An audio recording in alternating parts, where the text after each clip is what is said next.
My computer is telling me that the audio is fine. If I can get a confirmation from somebody that this is the case, I'd really appreciate it. I am going to keep the stream open in my window just so I can hear my voice at least at the beginning. If it doesn't work, I have no idea what's going wrong, and I think I'm getting confirmation from somebody that this is the case. I'd really appreciate it. I am going to keep the stream. Nice. Okay. I have a suspicion after a certain period of time there might be a problem again, but I'm going to run with it. Oh god, IBM's going to sell me things in a few minutes.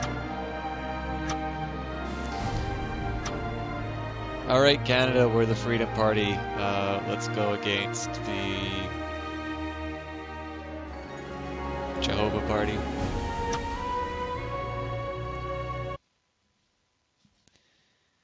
Sound will cut out for a second just while I reset things on the other screen so I can see everybody talk. It's probably going to be a bit of a delay. Well,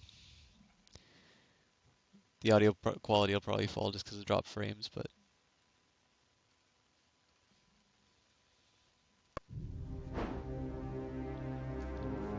alright, 33.5 million people in Canada. We need to make sure that they're okay. Here's the summary statistics on the country that I am about to drive into the ground. Let's get our democracy on. So, the experience that I've had with this game so far works a little bit like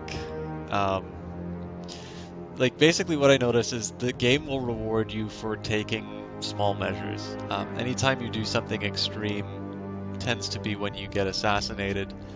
And inevitably the policies that I enact tend to offend one of two groups. The religious or the capitalists, and those happen to be the ones that are particularly prone to killing you.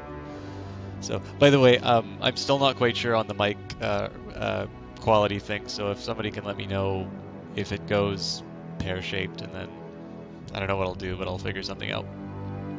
So, I don't know if this time around I just want to be my normal extreme self and let you all laugh at how terribly I mismanage this country, or if I can try something new. I did get this DLC for the game, which kind of gives a little bit more long-term, well, they call it the social engineering expansion, which is exactly what this game does, or what these policies do. So I'm going to try maybe a little bit of a slow burn, and I think what I'm going to do, I don't quite know how to get rid of capitalists, but with the religious, I'm basically going to slowly starve it, because they're a fairly large group. You can see that through the gray bars, so clearly I want to keep the socialists happy. These are the people who are going to elect me back into office.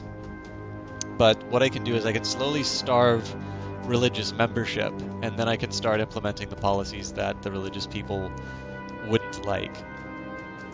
But to begin with, I'm just going to start spending some money. I'm still not entirely sure what a lot of this stuff does, but the reasoning here for tourism ad campaign, just try and get people to come into the country, increase tourism foreign relations. By the way, this will partially be a reflection of the way I might run a country if I ever found myself in it, and a reflection of how I think the game should be played, so please don't associate this too much with my politics.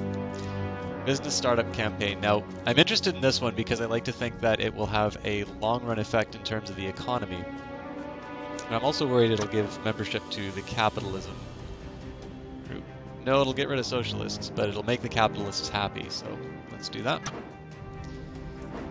Lord knows I'm going to be angering the capitalists later.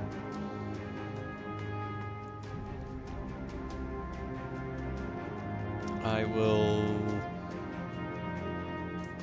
stamp out racism because I noticed that the policy that the immigration policies tend to be really unpopular and costly, so if I can get a little bit more tolerance, I'll be able to loosen up the immigration laws and not have to worry about race riots.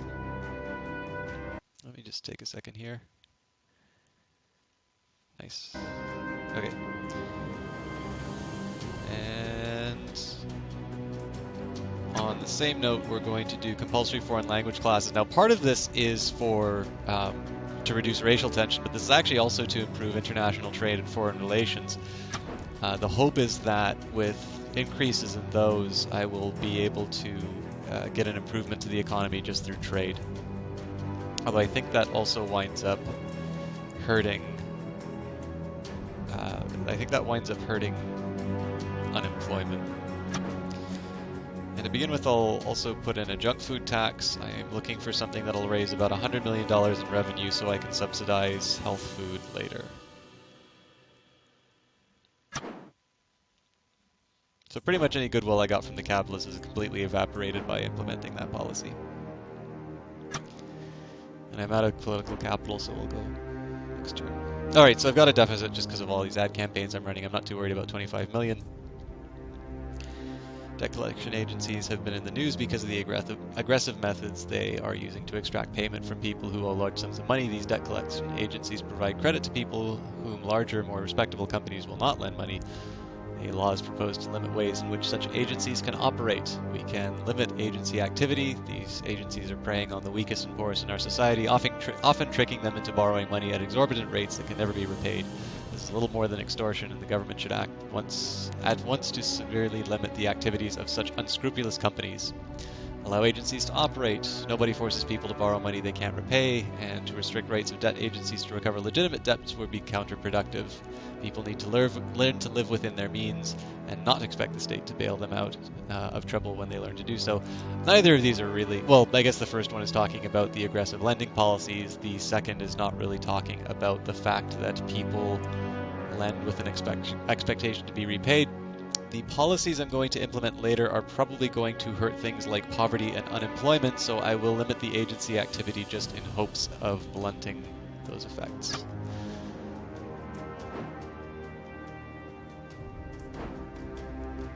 Arguably, if I was talking about the real world, if I'm trying to get small businesses off the ground with all of my promotion of small business ownership and entrepreneurship and things like that, I probably should be encouraging things that would allow lending, because that's ultimately how businesses get made.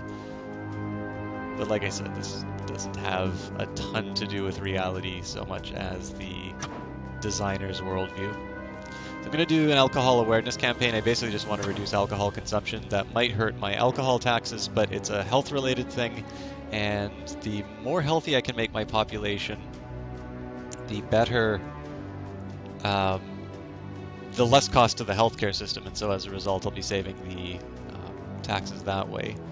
I did say I was going to do health food subsidies, so again, I'm completely failing to do things moderately. I'm more or less cranking them up. These are fairly mild measures. If I were to do something like a carbon tax, I would want to be a little bit more modest in terms of how I handle these things. How else can I propagandize my population?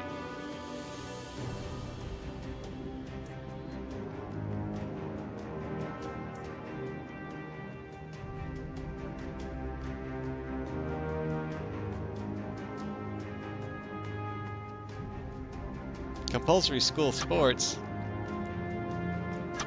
Yes, please. Hello, over-analytical gamer. I'm just starting Democracy 3 on stream for the first time. I don't think it's a particularly compelling game to watch, but I'm particularly good at destroying countries. Welcome to the stream.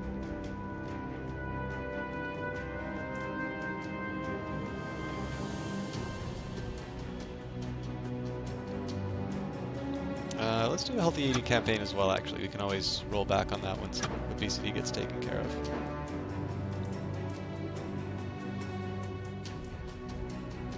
Because I'm taxing things, why not recreational drugs? And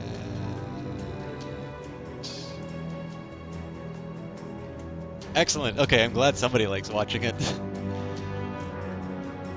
I'm terrible at it, but it's fun.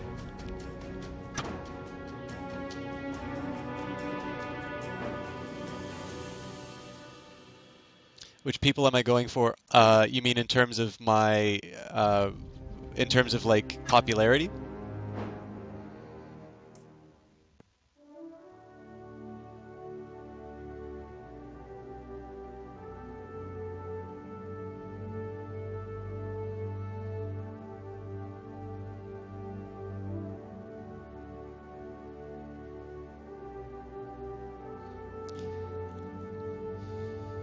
So my inner capitalist would want to say that resuming whaling is the way to go, but that would contradict. Yeah, in terms of popularity, I am not particularly targeting a demographic at the moment. One of the things I'm going to be trying to do in this playthrough is really resume whaling. Okay. One of the things I'm going to be trying to do in this round is starve out the groups that tend to kill me. So I'm trying eventually to get rid of religion through technology grants and things like that before putting in the policies that the religious groups would dislike. I'm not quite sure how to get rid of capitalists, but I think actually I think your point on resuming whaling is a good idea, just because I know that the capitalists tend to get mad at me for putting in too many taxes, so I will do that, and the environmental lobby can yell at me later. Where did the billion-dollar budget surplus come from? The hell, it really can't be that.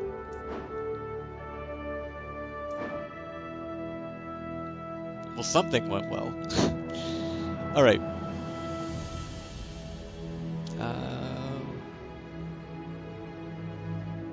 Oh, actually, let's anger the farmers. Getting rid of agricultural subsidies.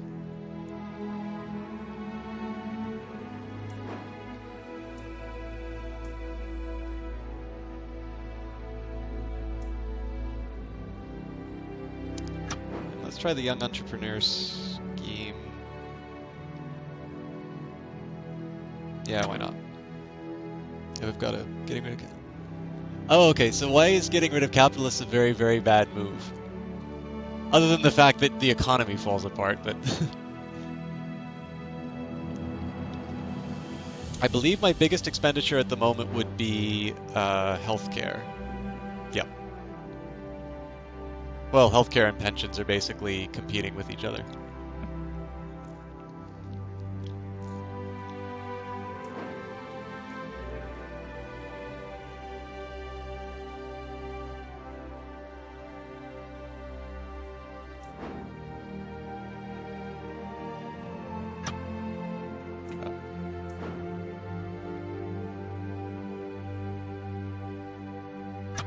Yeah, fair enough. Really? The religious are condemning me already? Okay, well, I know where I'm spending that surplus.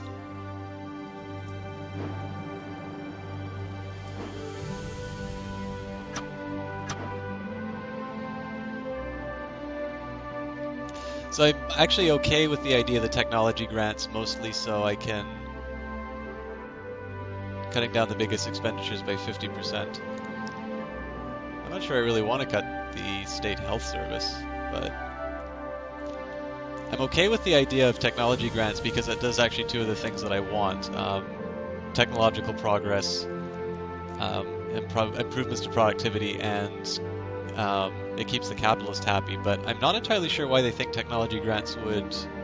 Oh no, sorry, it's a negative to unemployment, meaning that it reduces unemployment.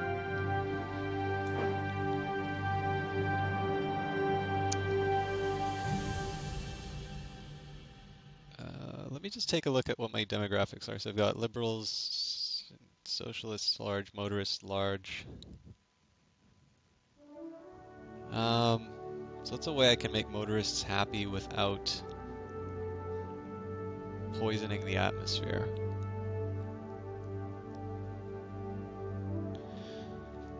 Wait, is motorist commuter?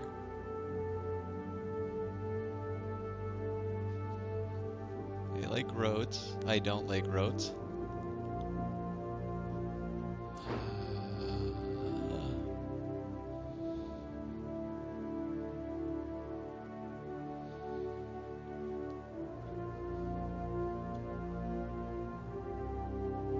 Cool.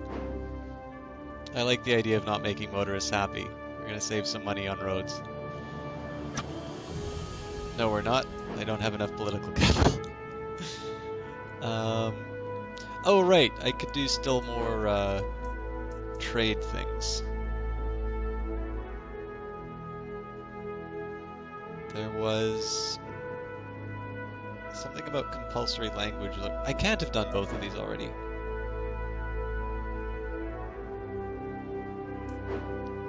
So yeah, foreign language classes, and then there's another foreign language, or second language class or something like that.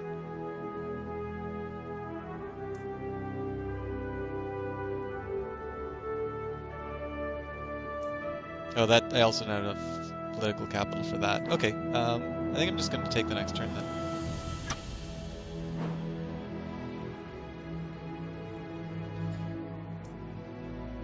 Freedom of information.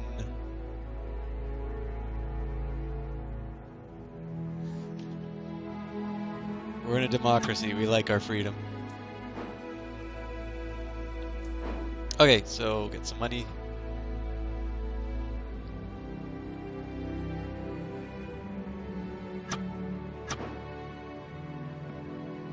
And I'm gonna put that into schools.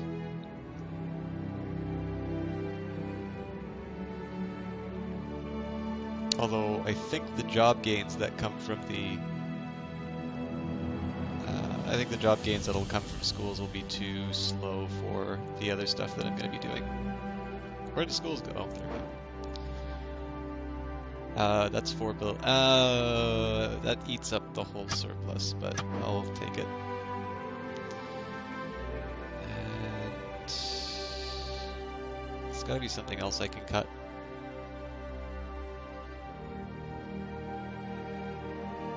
Well, not with one political capital, so let's see what happens next turn.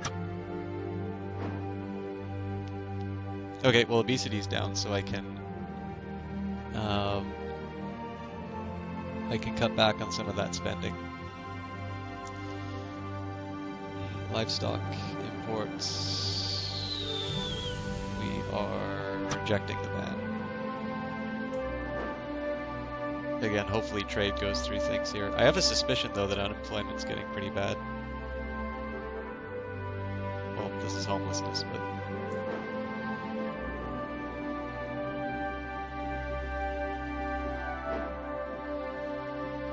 Actually, unemployment's fairly constant, so...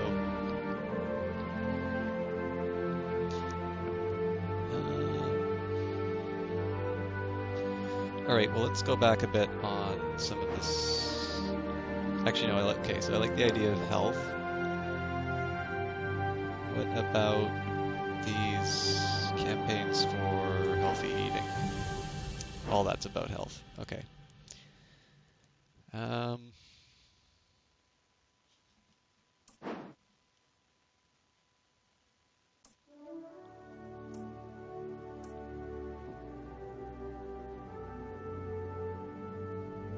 There's a biking one somewhere here.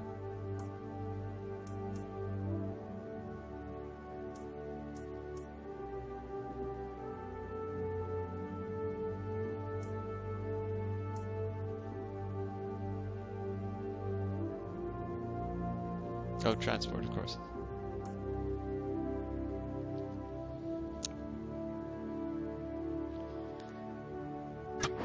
I could possibly cut back on the state health service, but one thing I'm thinking about is attempting to do things like cycling campaigns and just try and... Like right now I'm not in any kind of a deficit or something like that, so one thing I'm hoping to do is get a little bit of momentum behind these policies that are increasing health, and then gradually roll back on things like the state health service. Let's cancel the healthy eating campaign because we don't need that anymore. And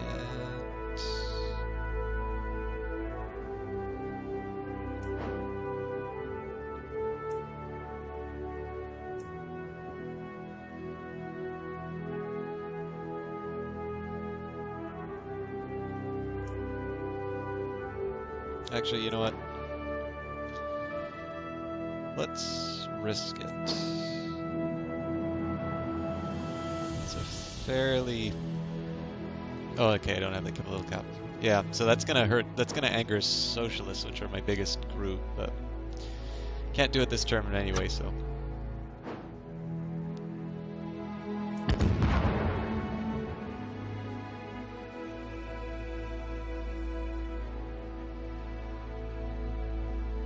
Yeah, my experience of the game so far has been that the the global economy always turns south. Like, it's never gotten better for me.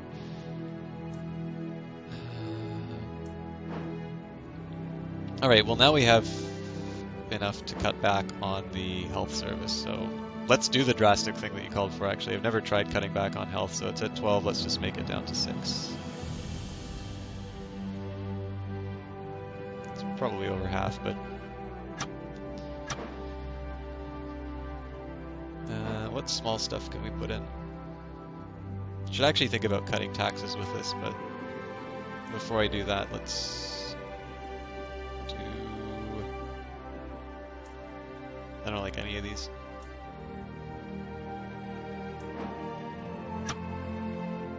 Okay, let's see what we've got. One of my cabinet ministers is mad. How would I get a downgrade? I'm doing... Alright.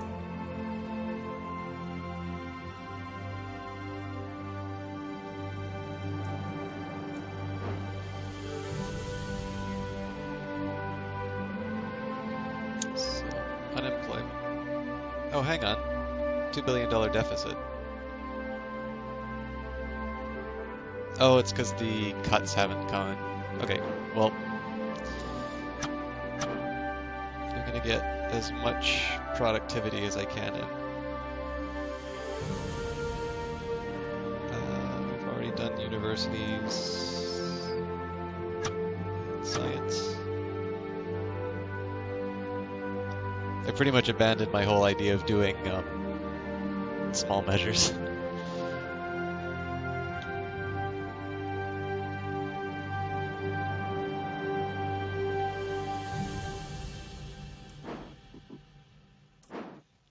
I'm hoping some of this stuff is going to productivity.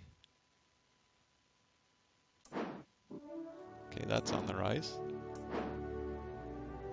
And competitive technology or economy is going down, but for whatever reason, unemployment's still going to be a problem. Euthanasia. Well, the religious aren't going to like me, but let's legalize it.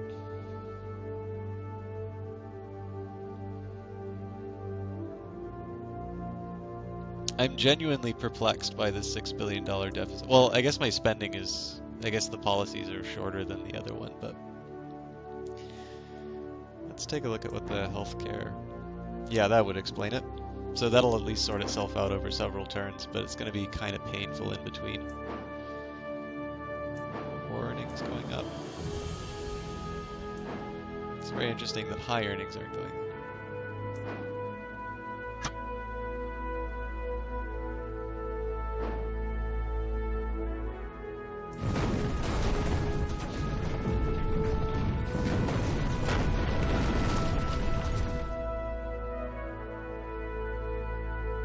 Well, that's what I get for cutting back on roads, I guess.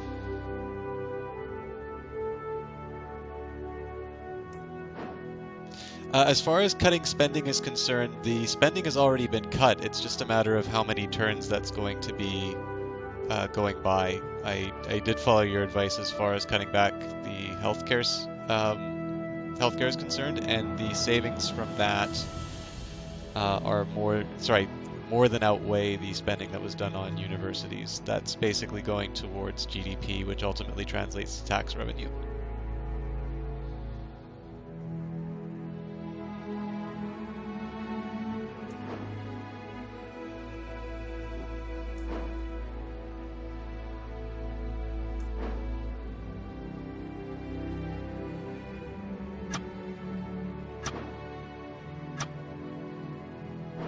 I've already put in a telecommuting initiative. Yeah, there we go. I'm gonna get assassinated.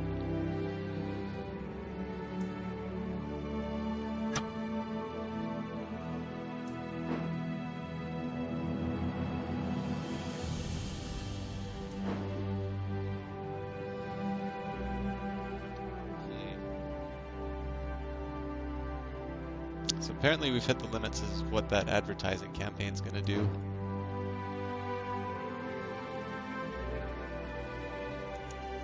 I think... I wish I had an overall measure of racial tension. Okay, actually that's not bad. I think I'm gonna loosen up the border controls a bit.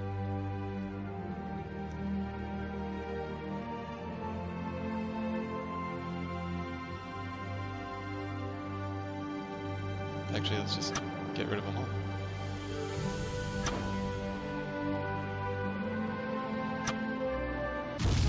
Yeah, there we go.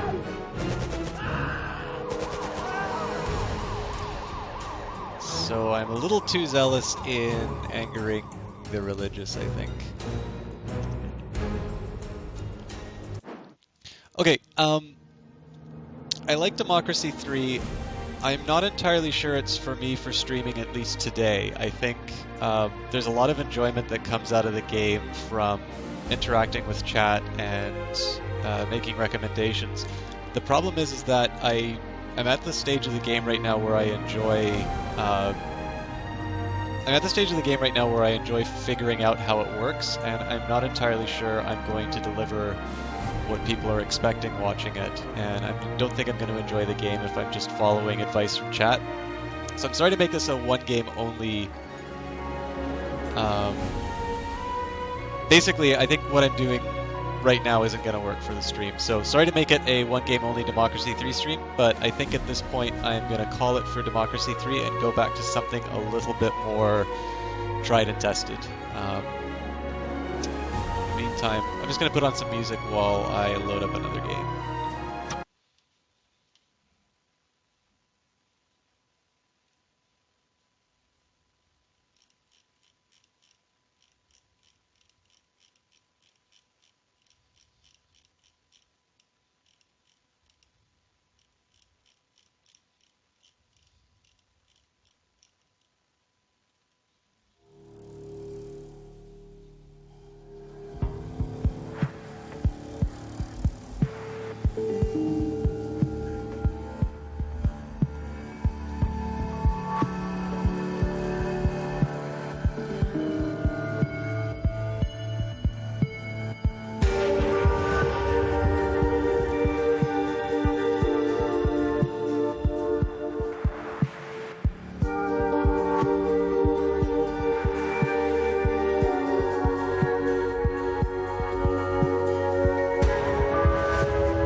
Thanks, AK.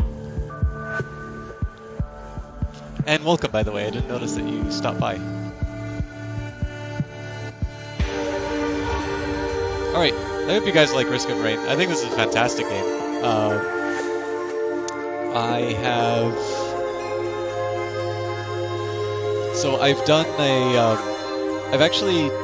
I've gotten quite a few wins on the regular difficulty Actually, you know what? This looks tiny. Let me just see if I can switch the resolution.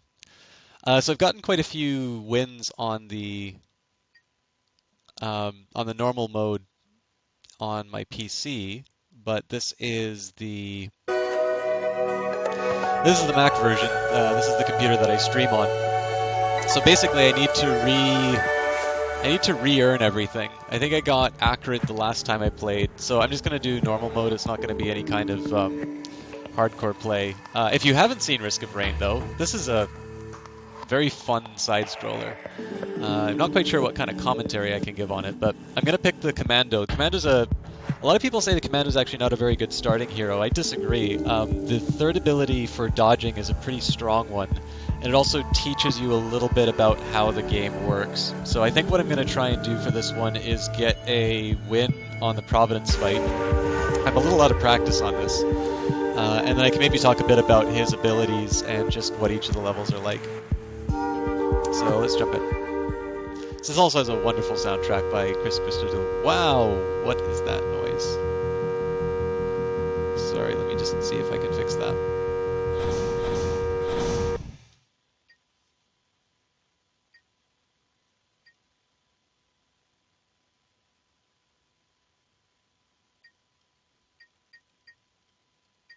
Okay, I wish I had an option to turn that down.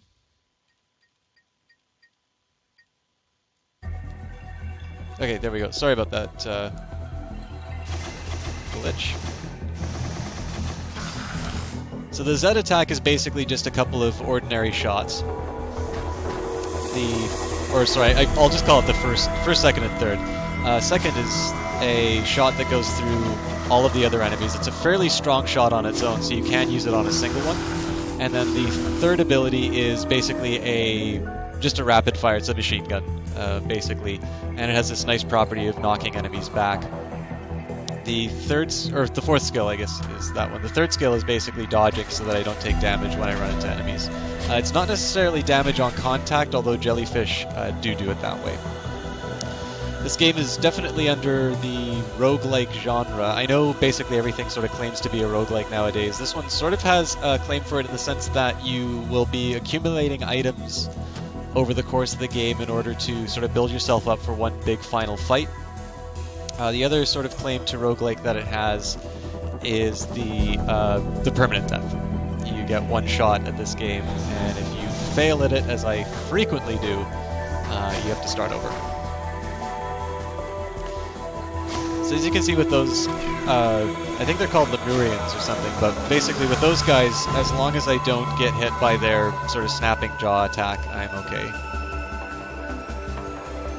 One nice feature about this game, or potentially disastrous feature about this game, is the longer you play, the harder it gets.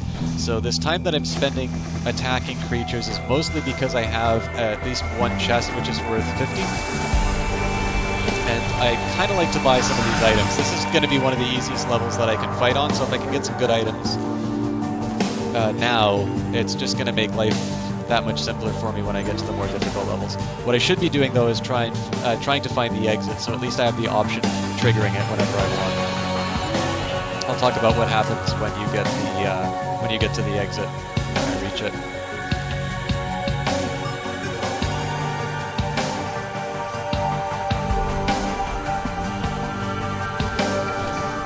So to the left here, I can spend 25 to pick one of these three items. All of them are really good, but I'm going to go for the Monster Tooth just because it gives me a little bit of heal after a kill. And I tend to notice that I will fire on really big stacks in this game. So basically, the ability to get some health after a kill is what's going to save me through some of these harder later levels. In the bottom left-hand corner is the exit. Triggering that exit is going to basically put up a boss fight, and I need to survive for 90 seconds while fighting the things that generate. Magma Worm isn't too hard though, so just as long as I don't do what I did there and fail to dodge his attack.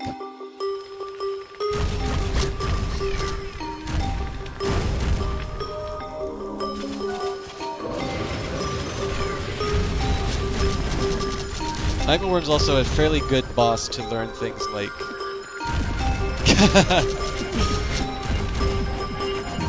Sorry for the delay, but I just read your Goku comment. I actually haven't seen that much I think that's Dragon Ball Z that that's a reference for, but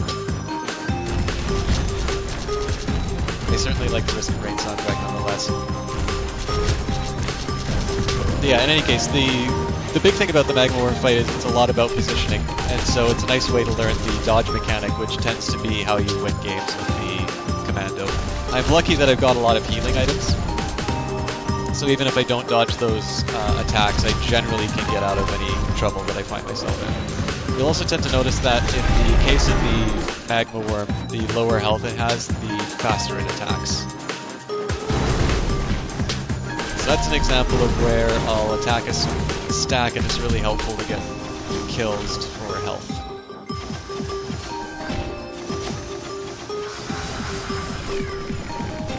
Also, the item that I got from the Magma Worm actually does attacks based on kills, so in this case it's both healing and DPS that I get for kills. That pit's actually going to be really difficult to deal with because of all the wisps, but hopefully the fact that I've got this ceremonial dagger will get me through. Yep, there we go. So I need to kill the rest of the stuff in the level. There's only 2 left, and then that'll give me a chance to pick up the remaining chests that I couldn't afford at the time.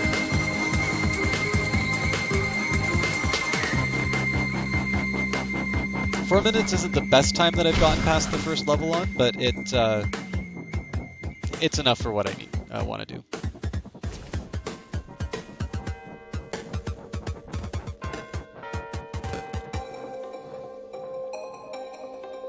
I remember actually when I started playing, or well, when I was considering Risk of Rain, I saw a trailer for it. I was intrigued, but I didn't get it basically because there's a lot of games that tend to do sort of the pixel aesthetic, and you know, just about everything is a roguelike nowadays, so I kind of thought it was another one of these imitators. And I really missed out, just because it's one of the most... I found it one of the most replayable games that I've played. I haven't even touched Monsoon yet, although I have unlocked all the heroes in the other levels. Harvester's Scythe is a wonderful pickup to get, just because critical hits heal you. So basically, all of the items that I've gotten on this level are related to me doing damage and healing at the same time. One of the items I got that I didn't talk about was a syringe, which is the second item to the left. That'll increase your attack speed. I think you can get 6 syringes, and that will that'll kind of max out your attack speed. But in any case, so I'd ignored this game for quite some time, but it's one that I've always found... I mean, the worst thing about it is every time I lose, I only have myself to blame. But it's been really rewarding to play. I can't really think of a Risk of Rain run that I haven't enjoyed, even if I just got completely wrecked. One difficulty with the art design, though, is that these little gray buckets that I'm picking up items from, or, well, money from, they're not the easiest thing to see, especially at the higher resolution that I was originally playing at.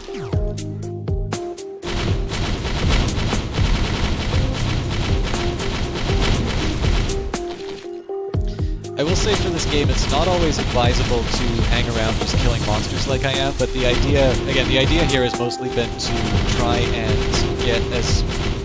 to get enough money to take all the chests, and then use that sort of to my advantage when I'm at the later levels, or particularly things like the Fungal Caverns, which is probably the worst level of the game as far as difficulty is concerned. That just kind of lets me run through it without having to worry about not having enough items.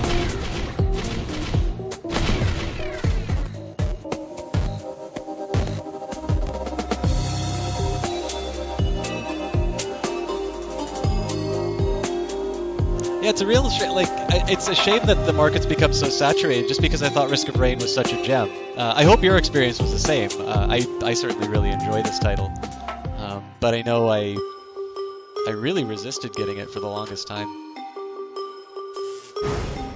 It's actually one of the reasons I give Risk of Rain as a gift quite a bit, because I really like to give people the chance to try it out.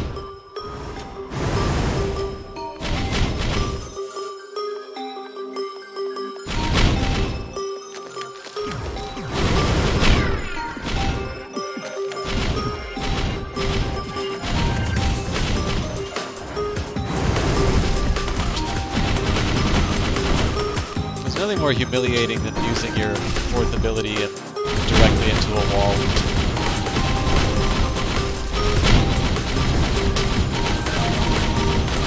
This is a nice little farming spot.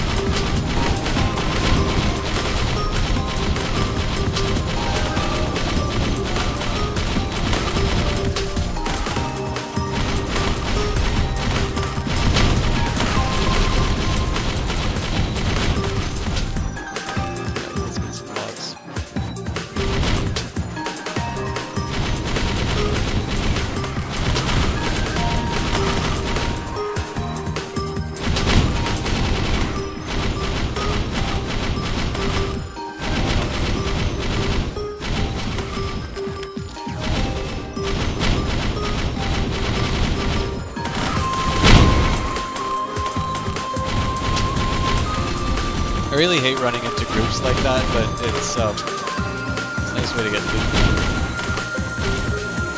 Well, that and you have to kill it all in the end anyways.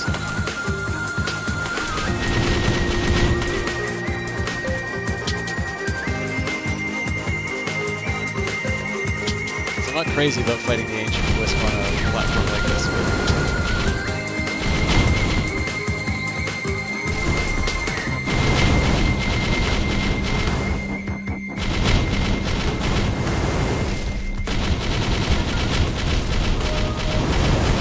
alright, well that wasn't as bad as I thought. Oh, these are.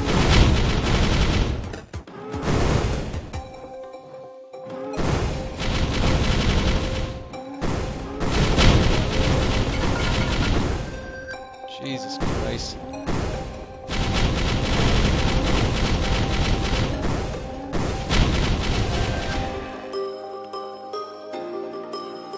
Alright, well, we lived.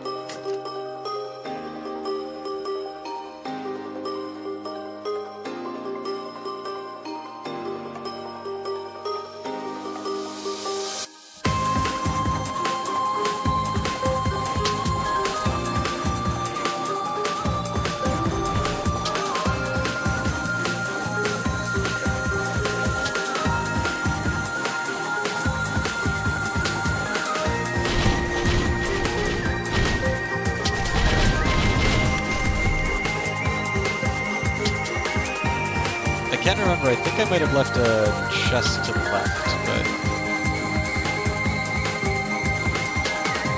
if not, I pay for it in time.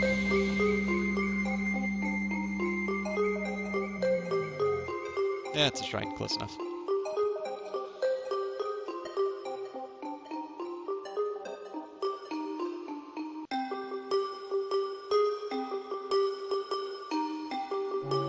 Yeah, absolutely. I'm guessing you probably played as the Enforcer too. The Enforcer, excuse me, I found him tricky to start off with, but that shield smash is such a beautiful ability for crowd control.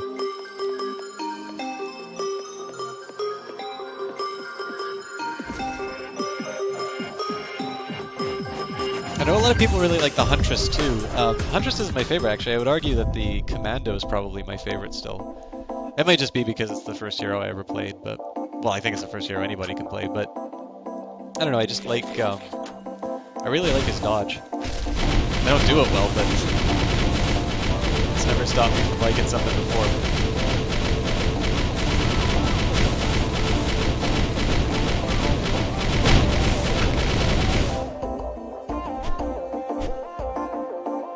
No goat hooves yet, I'm a little sad about that.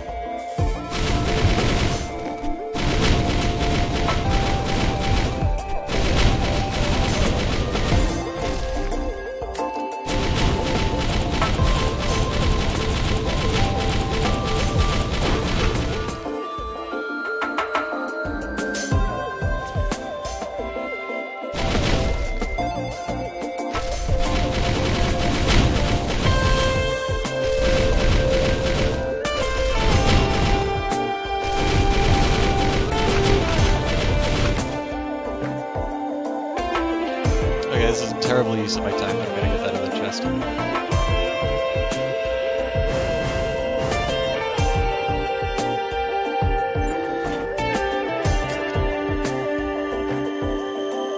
used to hate this item, but then I had one game where I don't know, like I was doing ridiculous damage, but it was a unintentional. Yes, that's actually really, I never thought of it that way, but the rolls are exactly like playing Dark Souls. But yeah, so I had this one run where it was, you know, obviously unintentional, but it was a glass cannon build. I'd only been given damage items, and that gate basically just let me get into these, you know, absolutely fantastic vantage points. So I became a bit of a believer in the gate as a result of that. But it's still not my favorite item, to be completely honest. And I don't really think I'm going to waste my time with these enemies yet. I'll at least find the exit.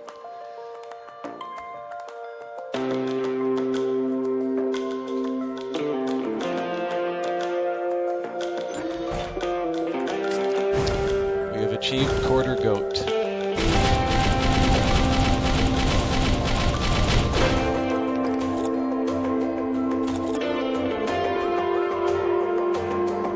I'll have to admit, I'm actually pretty happy with how these item drops have turned out. I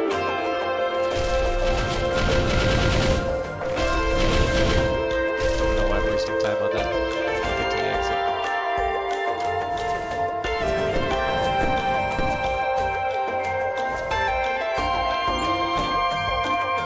Oh, foreign fruit. So I don't know about anybody else, but every time I've played the game, if I've had foreign fruits, I've always said, thank God, I probably wouldn't have gotten that win without the foreign fruits.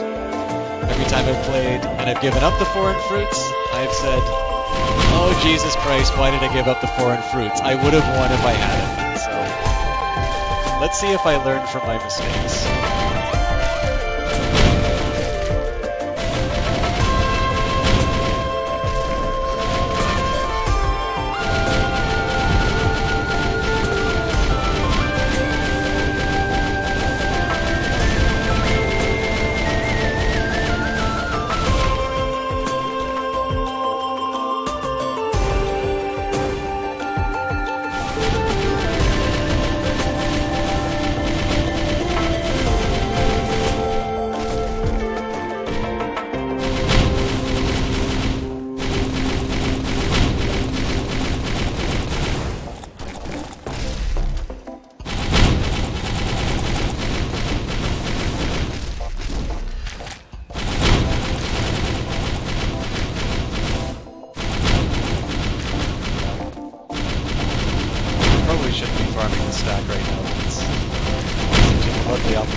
Very big fan of this music. Nope, like a jetpack.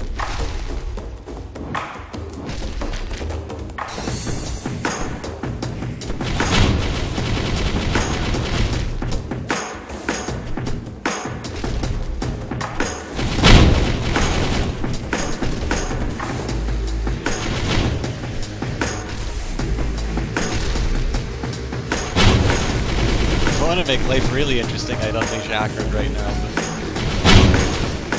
I don't like making life interesting.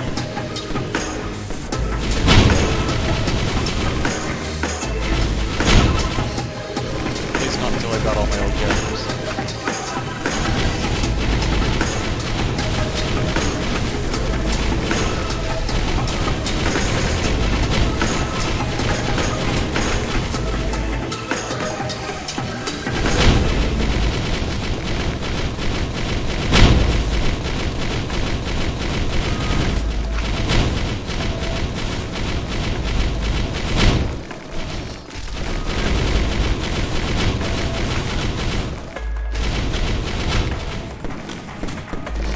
Hey, I smell like cool. How's it going?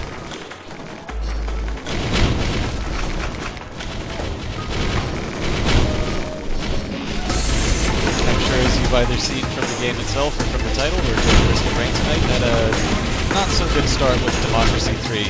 Really interesting game, but I am not quite ready to stream it yet because I think the expectations I have of the game and people are watching are a little bit different. But it is on sale right now in the Steam sale, and it's pretty fun. So I definitely consider picking it up if that's the kind of thing you like. Although with that in mind, Risk of Rain is also probably a higher priority if you're doing that.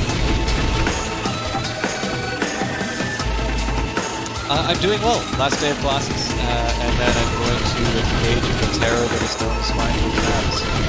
My first one's actually less than a week. Although the game theory one is the one I'm worried about, and I have... I can't remember how long I have for that, but it's fairly substantial. Oh, thanks for that. Actually, I'll be able to turn down the... just give me a second.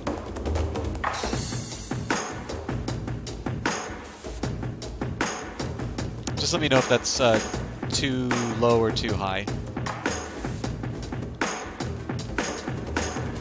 Yes, I'm in economics. The hardest thing actually about economics this term is I'm in the honors program, so I needed to come up with a thesis for this term.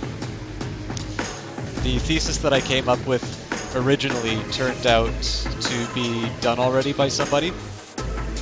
So I kind of needed to come up with a secondary topic, I guess within 8 hours of my presentation. So, but it was very well received, so it turned out in the end. Now basically the exams are just sort of make sure I know how the models work, make sure I can think about them intelligently, and I should be able to do well.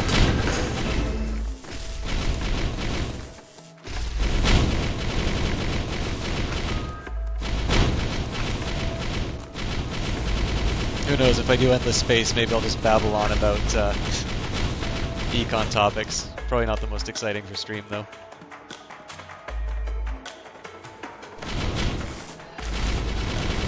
Not a whole lot for me to talk about econ-wise as far as Risk of Rain is concerned.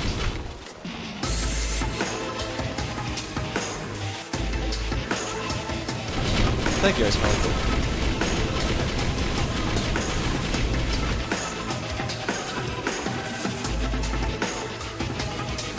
Actually, I think I got all the chests that I wanted, so let's just get out of here.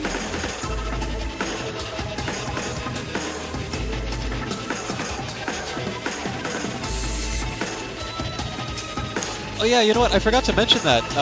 I have gotten in touch with 2 professors in the classics department at UBC, and they've agreed to come onto the stream and talk a little bit about their area of expertise while I play Civ. Ideally, they'll do a quick Q&A as well, but one of them is a specialist on ancient Rome and gladiators. And then the other one... Oh, there's that sound again. No. Okay. Volume seemed to fix that last time. Sorry, I will talk about the Civ thing. I just need to figure out what's going on with the audio.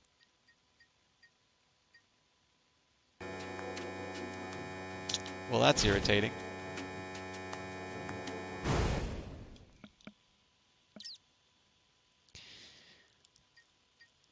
I'm just going to try both of these on 0. But yeah, so there's a guy who does Roman gladiators, and then the other guy actually has talked about representations of ancient Greece in various forms of media, so he arguably knows more about Twitch and ancient Greece than I do. Well, I mean, I'd expect him to know more about ancient Greece than I do, but he probably knows more about its representation in the Civilization games than I do. So I need to work out some times with them because obviously they are dealing with the end of term as well. I will turn the sound back on. I just want to kind of clear a couple things on the screen and see if that fixes anything. But yeah, so that'll probably be about 2 weeks worth of content. And I mean, if those go well, maybe hopefully their colleagues will be interested in joining as well. But I thought, given how well received a lot of the Civ content was during the Extra Life challenge, that's really unfortunate. Okay, I'm going to go through this level without sound. Just give me a second here and I'll put up some background music. It won't be Risk of Rain, but it'll be something something appropriately dramatic. But yeah, I mean, so hopefully it'll be something that's a nice little thank you to everybody for the support that they gave during that stream. I am going to try and get a little bit more as far as contributions are concerned as a result of those streams. But I haven't really thought about doing a YouTube series like that, but that sounds really interesting, to be honest. I need to think a little bit about that, but I think that's a good idea. I just need to make sure I have enough topics that I could actually sustain it for a I need to make sure that I have enough topics to sustain a full series. So let's see if game volume will work on its own. Yep, it looks like it was the music that was a problem.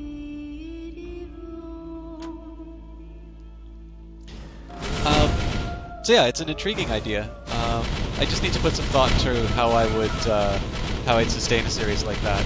But it's very obvious that there is a hunger for topics like that. So I think as long as it's done unpretentiously and it's done with a mind to,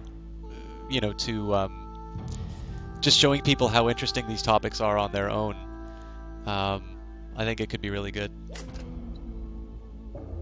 Oh, that's great. Thank you for that link. Obviously, I'll check it out after the stream, but I'm definitely interested in stuff like that, so thanks a lot for sharing that.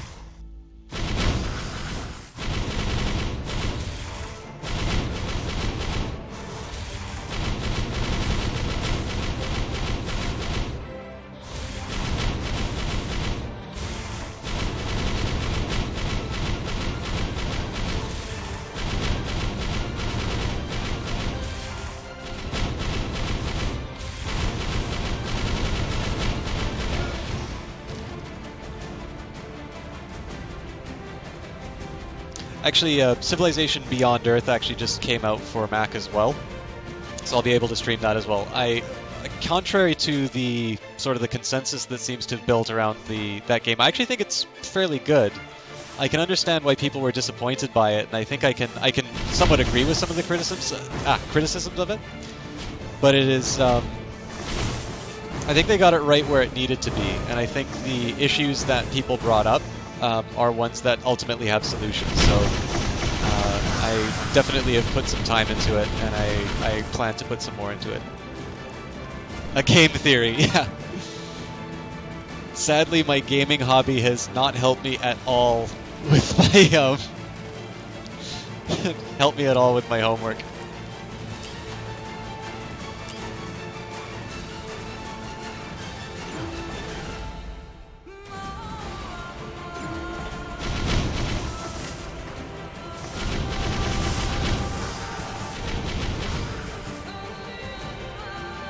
This music is completely inappropriate to Risk of Rain.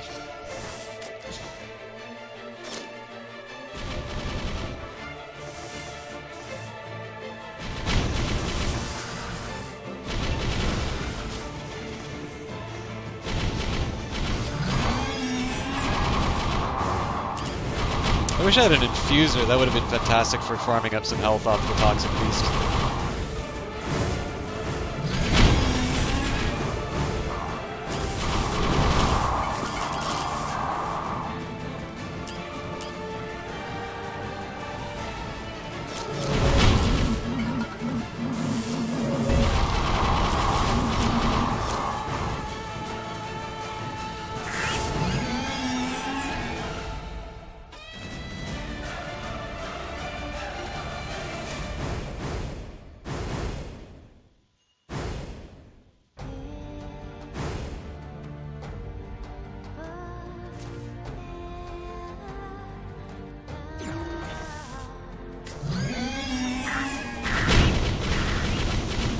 The nice thing about the little pigs with this is, even if I don't really need the healing at the moment, at least they are using, at least the ceremonial dagger is throwing out some damage.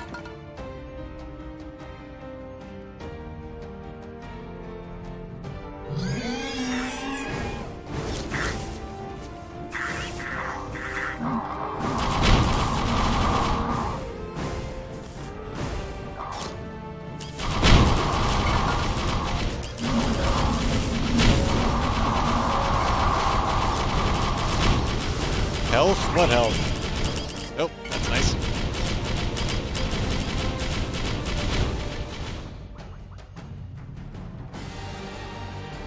I also forgot that I got the meat cube, so that helps out as well.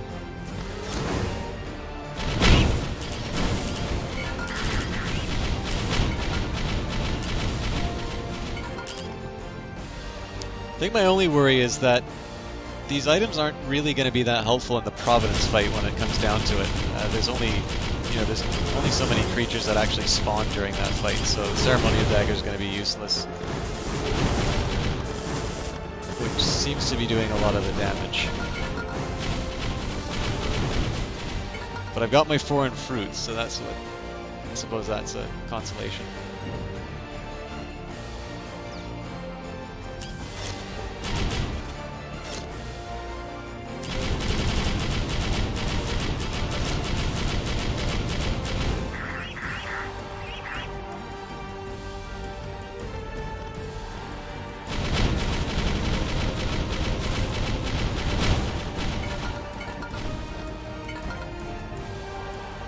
Well, this is an unfortunate place for them.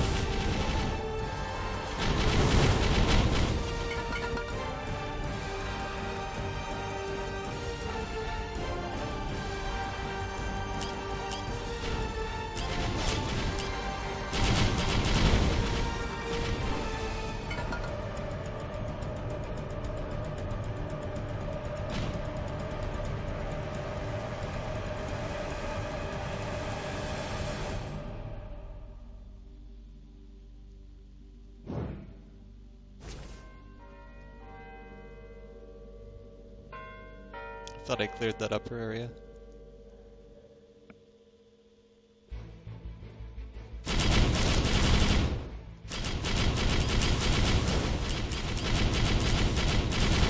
Just gonna slightly adjust the volume. It's partially because I happen to like this song.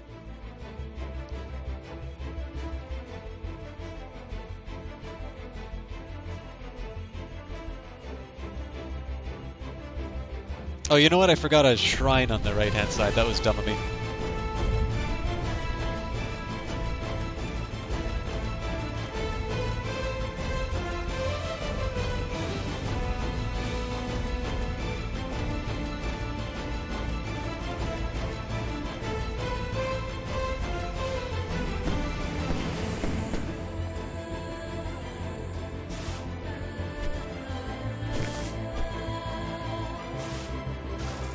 I hate these bees. Or whatever they are.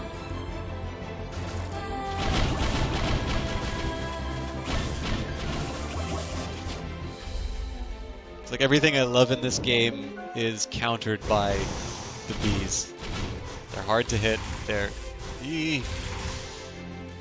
They slow you. They're Satan's pet.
We've achieved half goat.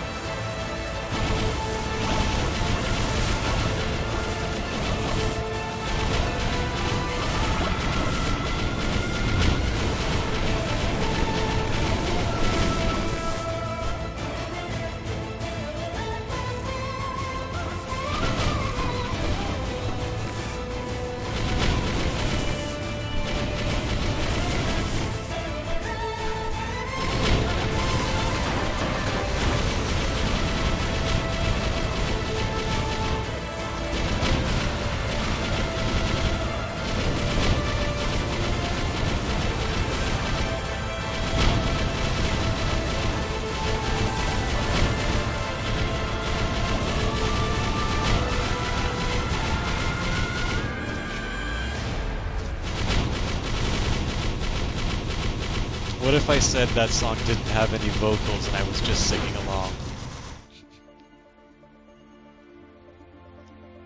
Alright, let's see if the in-game audio is behaving.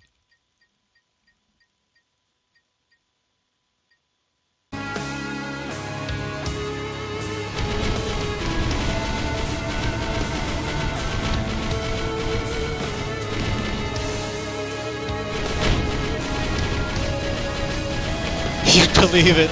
Jesus Christ.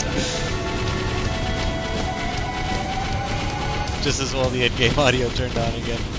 Well, didn't turn on again, but was working again. That was actually another favorite song of mine on the soundtrack anyway, so...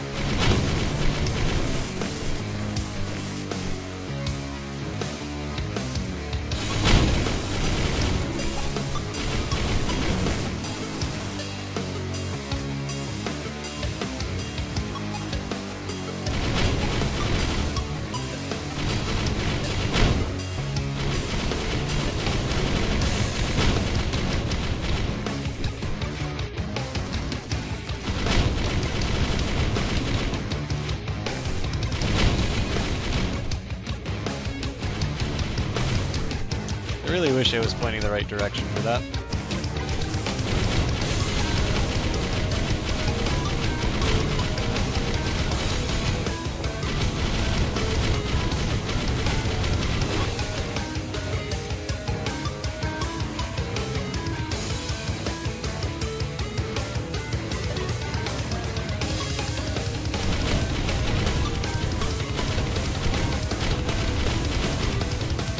Okay, I guess I need to fight the boss now.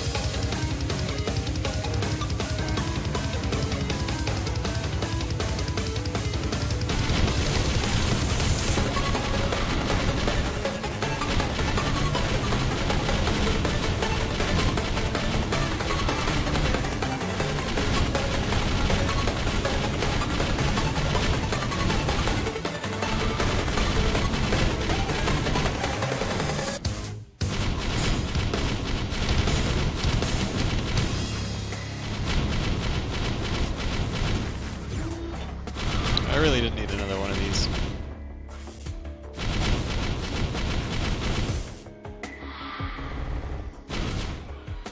Leeching Seed's nice.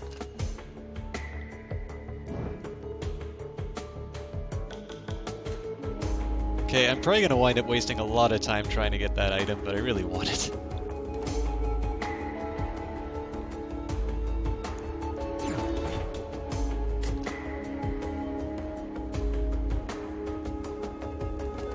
I also think I left some chests in the temple, but I can come back to those.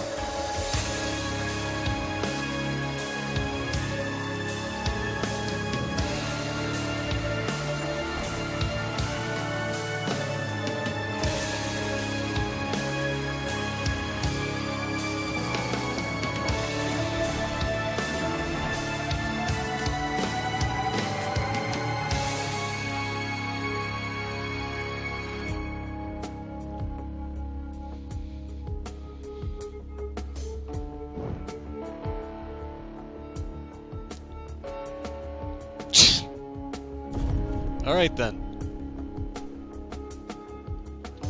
And I bet if I turned the resolution up, I'd be able to find the landing for that drop, but I'll give it a couple more tries.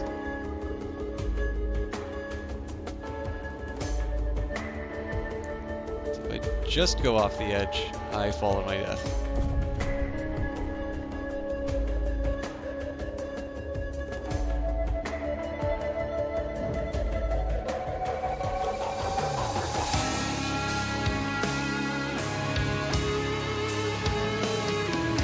Actually, you know what? Screw it.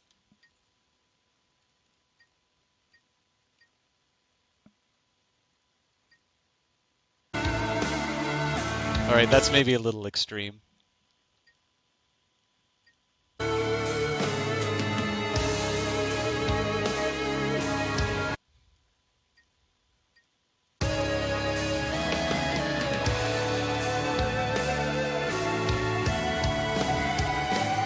Oh no! Okay, screw it. I'm not wasting any more time.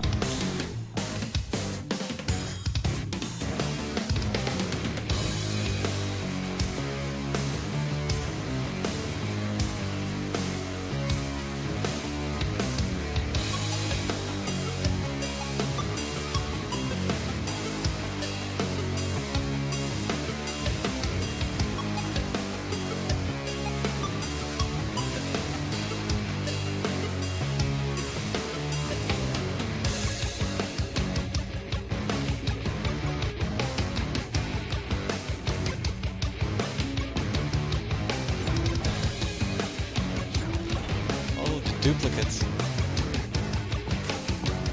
And not enough for the drone, but that's fine. I tend to just waste drones anyway. Let's go to the final level. This is not the most confident Providence fight I've gone to, but we'll see how it goes.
I keep thinking that the half goat is a lot faster than it actually is, because I'm still not used to the red whip.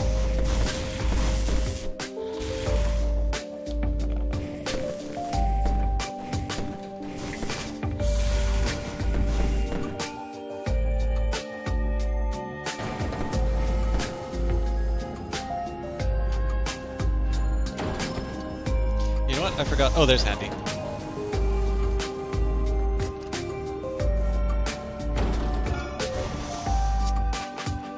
That's good. Let's do 2 character unlocks for this run. This is coming off of a streak where I was actually not even making it to the final level.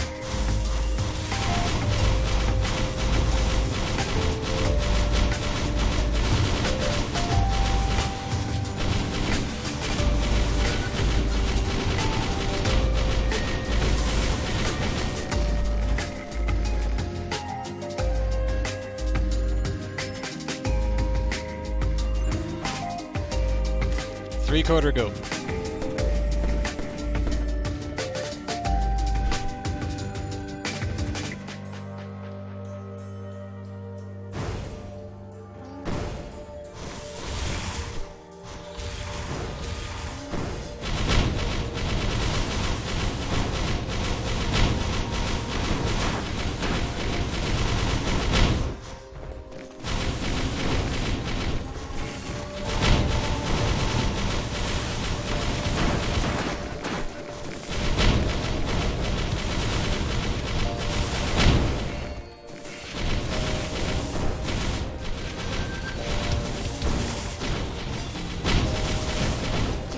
It was probably a waste of the foreign fruits there, to be honest. I panicked.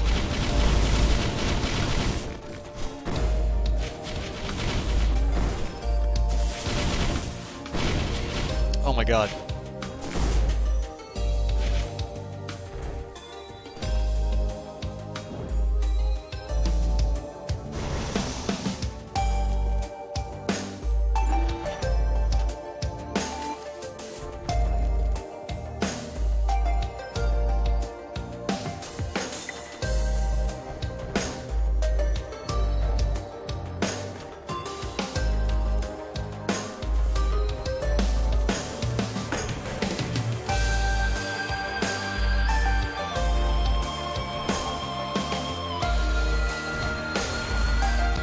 Actually, so Risk of Rain was a title for Mac, which I was long looking forward to.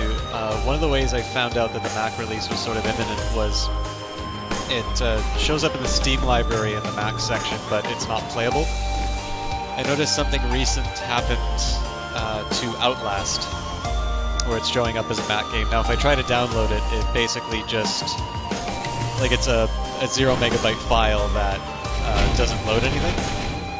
That suggests Outlast will be coming on Mac. That should be I don't know if I'd stream it, but that'll be fun. Definitely because just the graphic settings on my Mac are so much better than my PC. So it should make for fun times. I think at this point I just need to run. I don't think I'm going to be able to take these things out on my own. Sprouting egg would be wonderful if I was ever out of combat.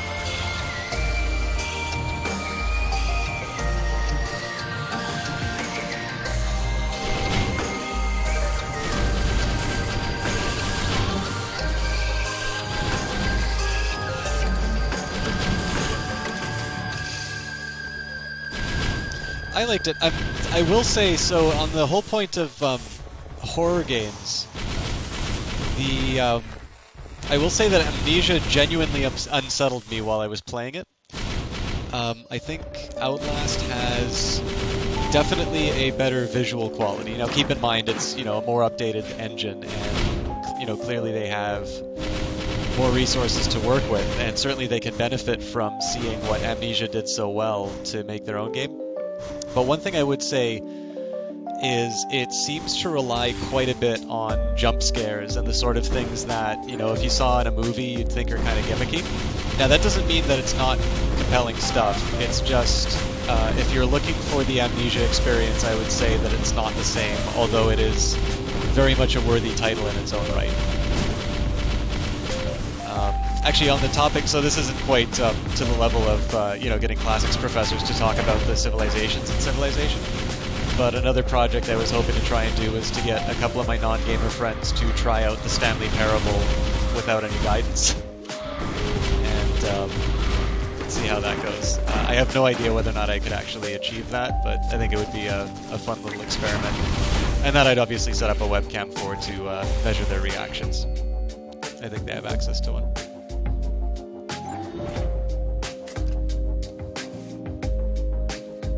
Okay, so I gotta think about the things that I want for the Providence fight. I think the Gauss Cannon's a good idea.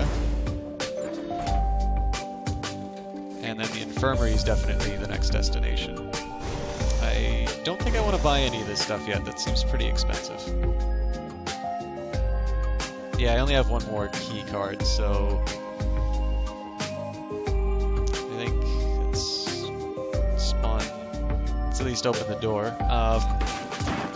I think I'll see what I get in the medbay first, and then I'll worry about spending the rest of my money.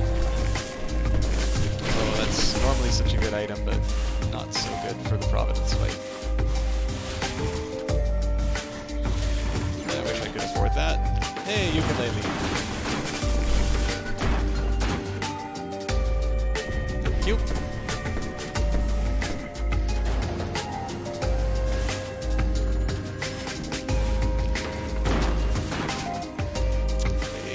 Want to kill me.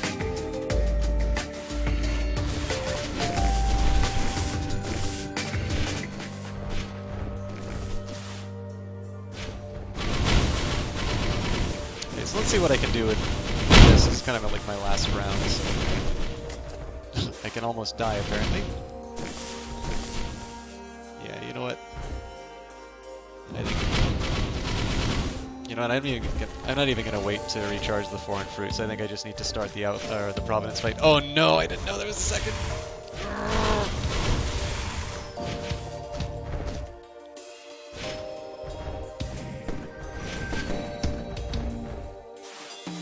As you can see, it's been a while.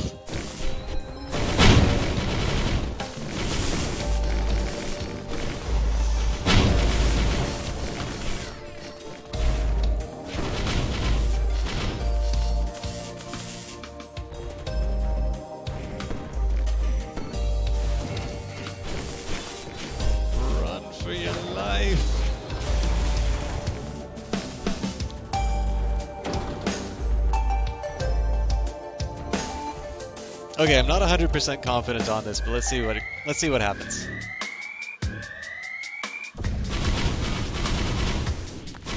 I will say outright, I love the character design of Providence, even though it's pixel art. I just think his movements and everything about this character is just so interesting. I just hate the fact I'm always focusing on surviving.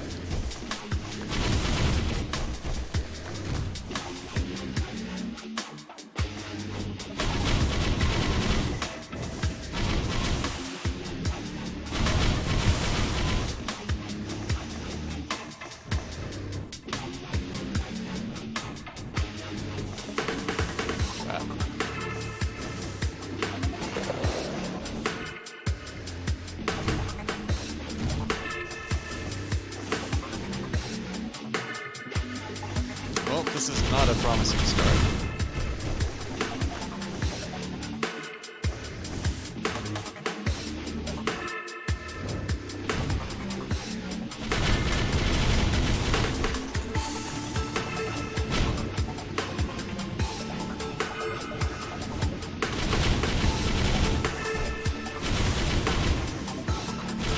I'll say too, the explosive shots actually make it kind of hard to see what his tell is.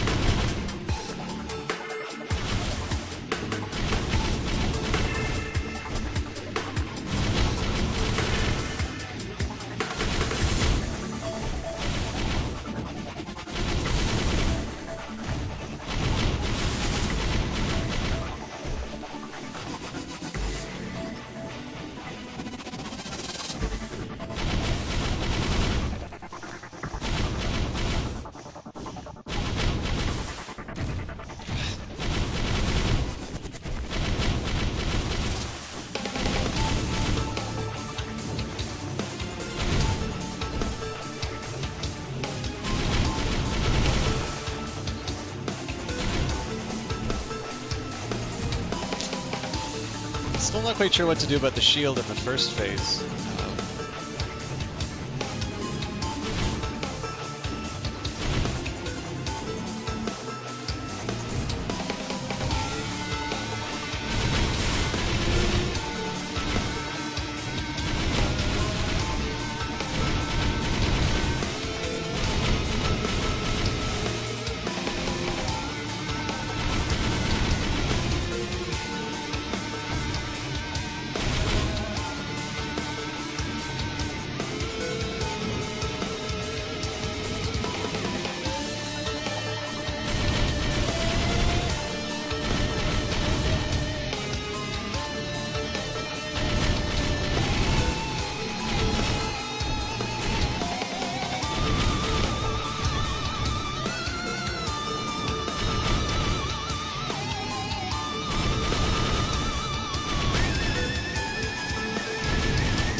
I still don't know which worm I hate the most, but I think I'm kind of just in shoot mode.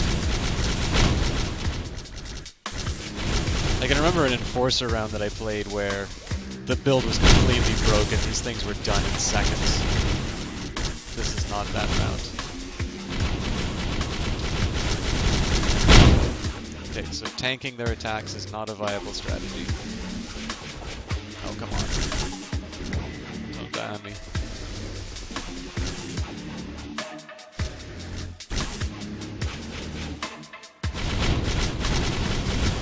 Jesus Christ.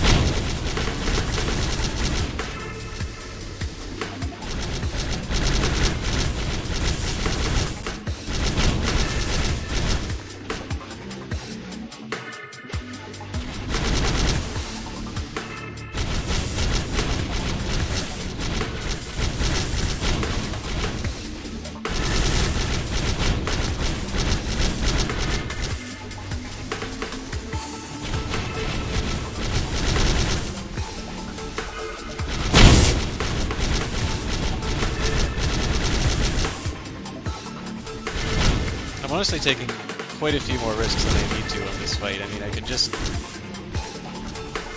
wait it out, do it intelligently, but I think I'm getting really impatient. And that could be the end of me.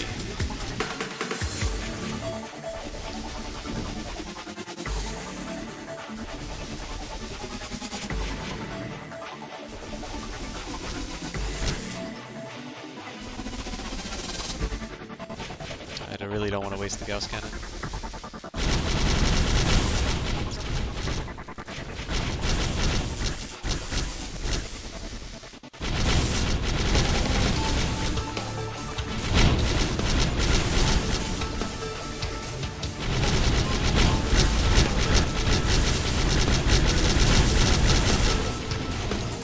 Whew.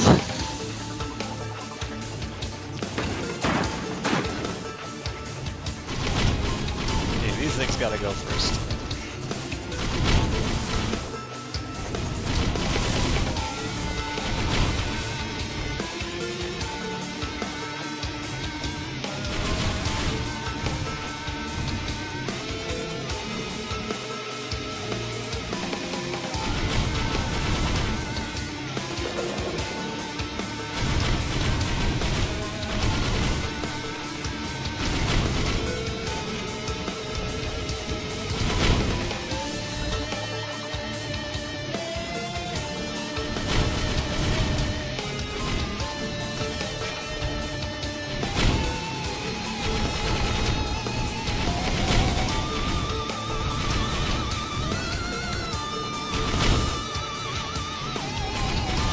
Build is doing nothing for me right now.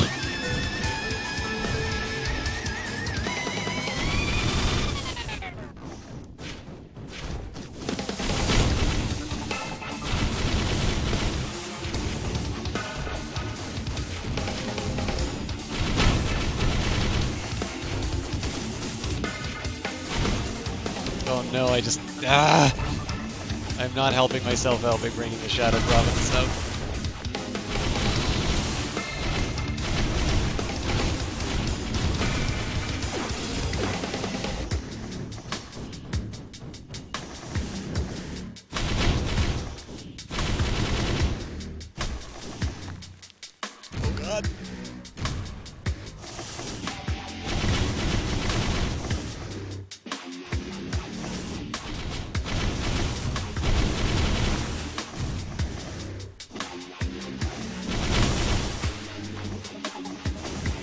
Okay, I gotta get to that med bay, but I know that's gonna be the death of me.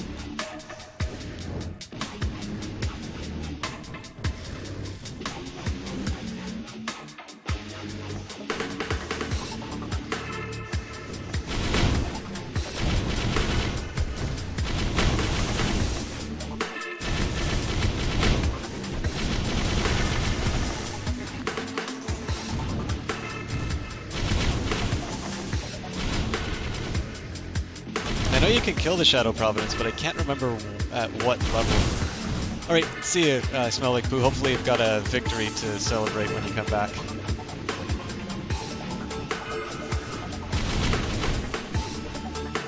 Oh, Jesus! Okay, yeah, it must be that time, I guess.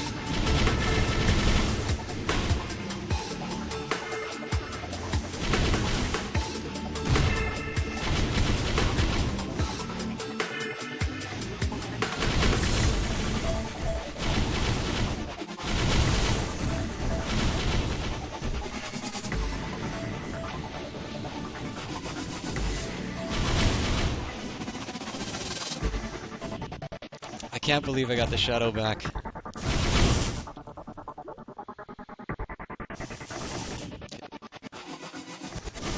Oh no!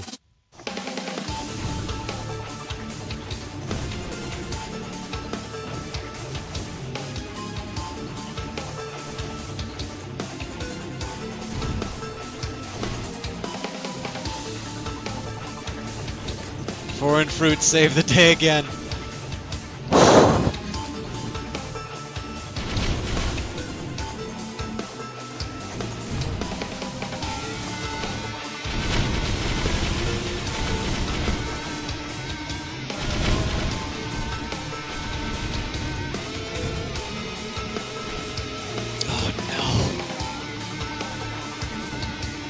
I need that med bay to be up. Of course it comes up now.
Okay. As long as I don't lose it, this can be a win. It's a big if, though.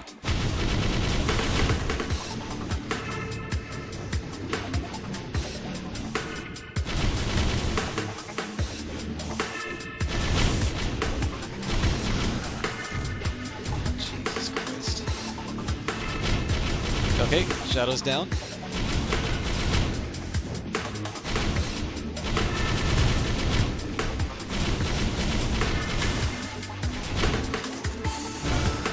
Oh my god, that's such a good win. I'm feeling good about that. Thank you for those who stayed to share that.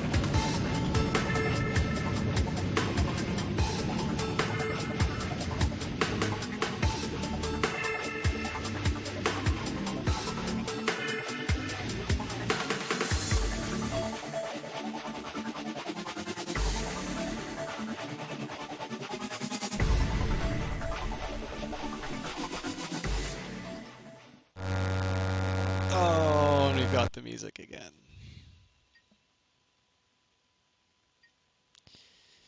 All right, I think it's been an hour and a half, so I'm half an hour late on my break. I'm just going to put on some music in the background. I'm going to ask 3 minutes of your time. I'll let the credits roll. I think the designers deserve some credit for that. I hope that was as fun for you guys to watch as that was to play.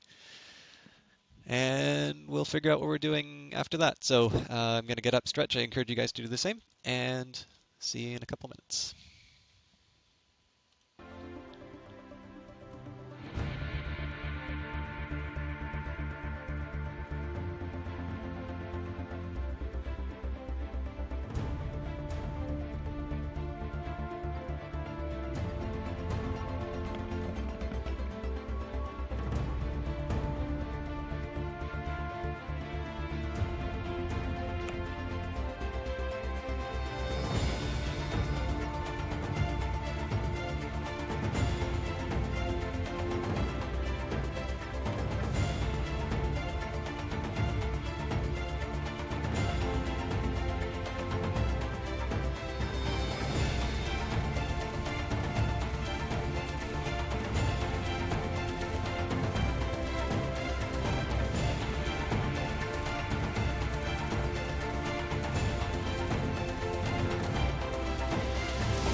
Was nice though. It appears they've not fixed the score bug yet. music. So I gotta crash out of this and it should be able to bring it back. Oh boy, okay. Just a minute here.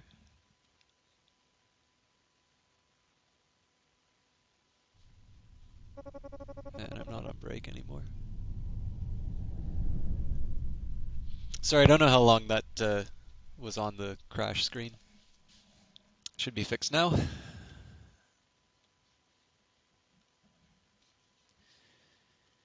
And with any luck, the music is cooperating again. I still don't know what quite causes that, because it doesn't seem to be any particular track.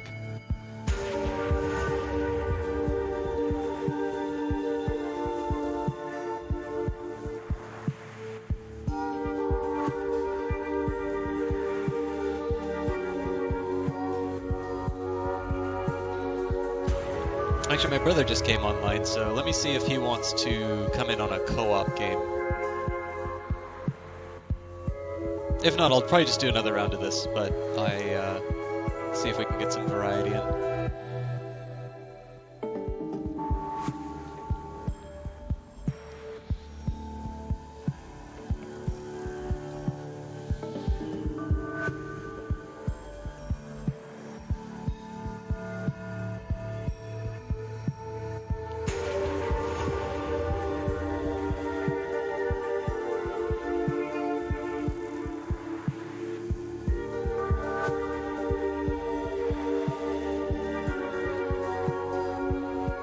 I'll let him know he's got an audience waiting for his reply. I'll actually just see what heroes I've got. Wow, I still got... No, hang on. I unlocked Handy, though. Oh, that's so frustrating. So everybody that I unlocked, I didn't get because the game crashed. Including... Wait a minute, so there's no way that I can actually unlock the Mercenary because he is only unlockable through winning the game. That's really lame.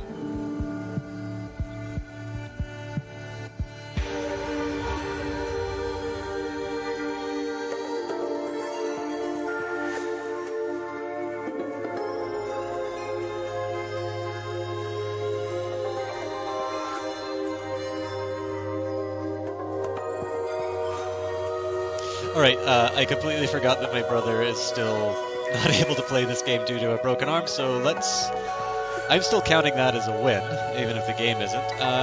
Let's do the command, or yeah, we'll do the Enforcer for one. Oh god, okay, I'm putting on the alternative music, permanently. At least until something boring comes back on.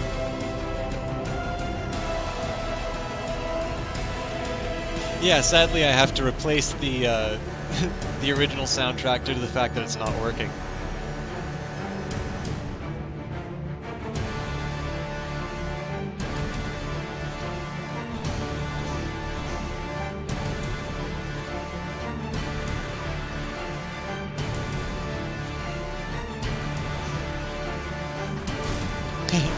Thank you.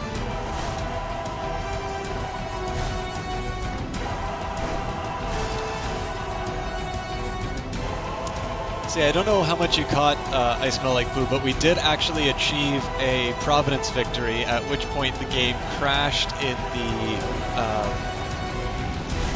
screen for to record the score, and the 3 heroes that I unlocked as a result of that win are not counted. Don't think I need to worry about a win this time, though.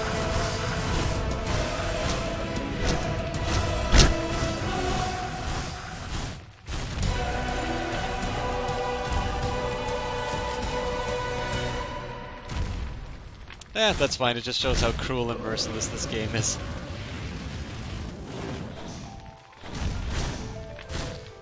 It does mean that this will probably be my last round of Risk of Rain until I mean, I like playing the game, but if there's not going to be any progression, the whole point was just to get a little bit of progression done on stream, and then eventually go into monsoon mode, but If that's not going to be happening,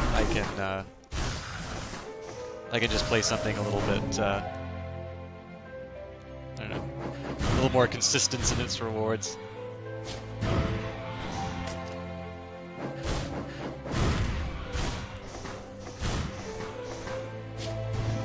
Oh, damn it. I don't think I'm going to get them in time. Oh, yes, I will. Oh, I love the Jar of Souls. I mean, the Foreign Fruits is the game winner for me, but Jar of Souls is just so nice to have. It's been a really long time since I played an Enforcer game, though. I'm making some really simple mistakes.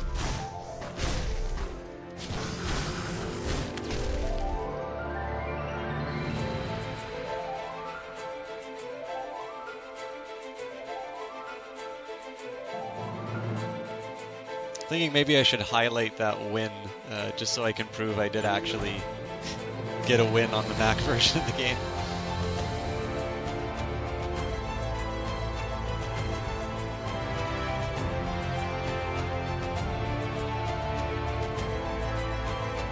It was actually a really fun fight though too, so it's I definitely, the call early on in the game that it was going to be a good build for clearing enemies, but not such a good Providence fight, kind of bore out in that fight, so it was probably dumb of me to risk that, so let's just go to the next level.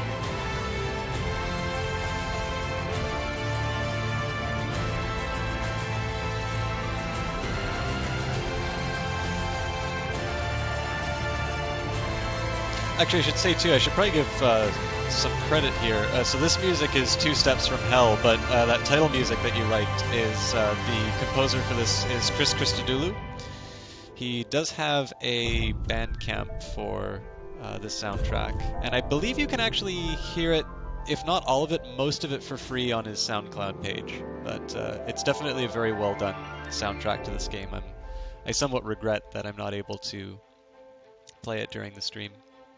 I mean, I have the soundtrack now, but it's not quite the same if you just play it as tracks.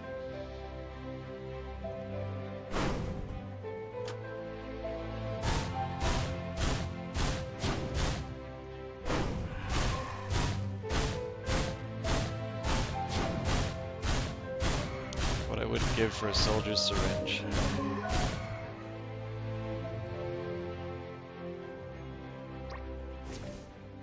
Nope. That was optimistic.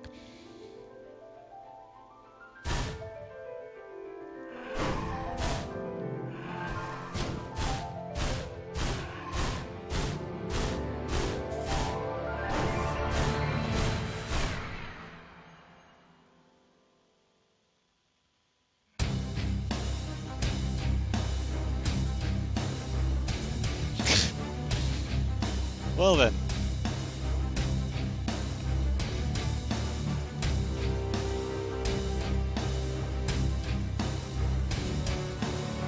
It's a particularly cruel jump they put there for the Enforcer.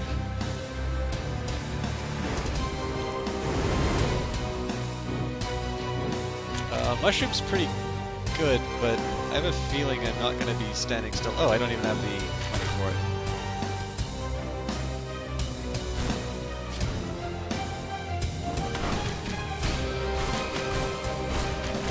Oh, this is the enemy.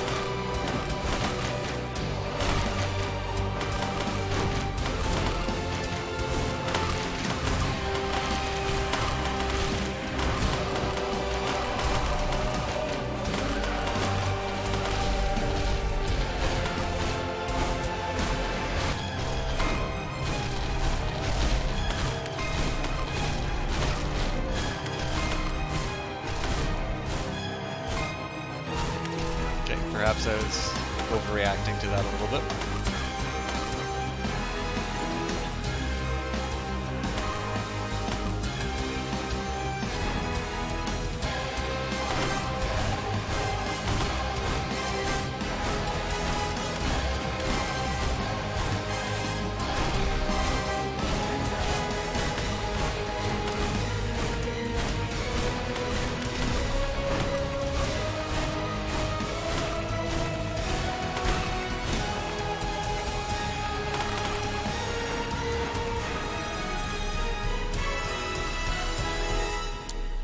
notice a few extra people came onto the stream. Welcome. Thanks for coming and stopping by.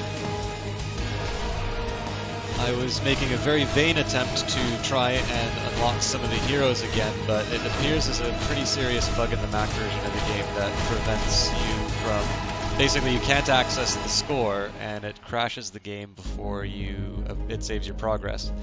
So I think if I want to unlock characters, basically I have to die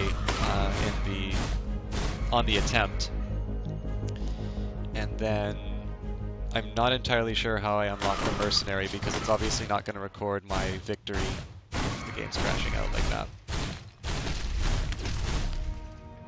I'm sure I could complain on the developer forums, but something tells me that's a serious enough bug somebody else has already reported it.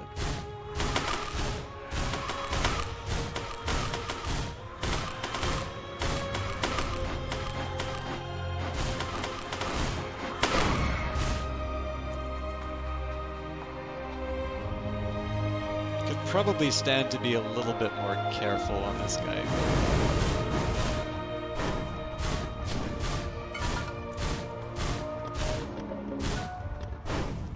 Just stick in my corner.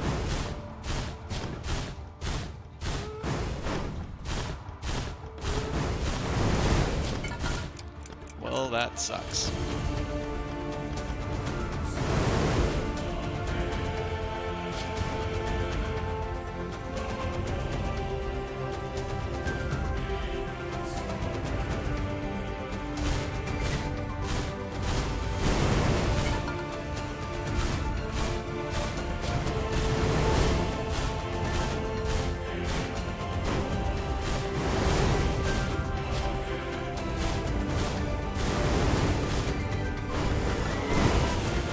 That's a nice pickup, but I'm gonna die. Oh my god, no! Ugh.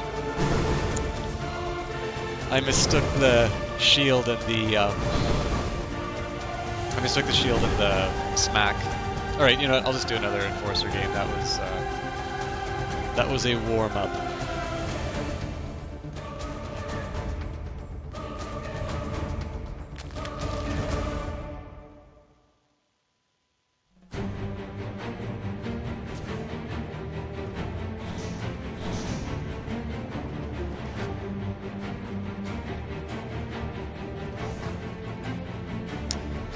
This music, incidentally, is normally the Kerbal Space Program launch music, which I will get. I've actually really been meaning to get back to Kerbal for a while, but there's a lot of games that I've got recently.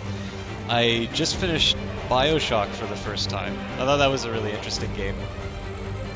I've actually heard a few complaints about the ending. I thought the final fight was a lot of fun. But I think the other thing too is all the different endings that people have proposed, I think, sort of ignore some of the... That can't be the game, I've never heard that before. Okay. I'm hoping that's the computer at least. So anyways, all the alternative endings people propose don't seem to quite deal with what that game seems to be about. So, I don't know, I was pretty happy with the way it ended. I haven't played number 2. I don't own number 2, so I don't know when I'll get around to it, if at all. But I did load up BioShock Infinite. I haven't gotten too far in it, but that is a gorgeous looking game. And again, as seems to be the way with that series, really interesting setting.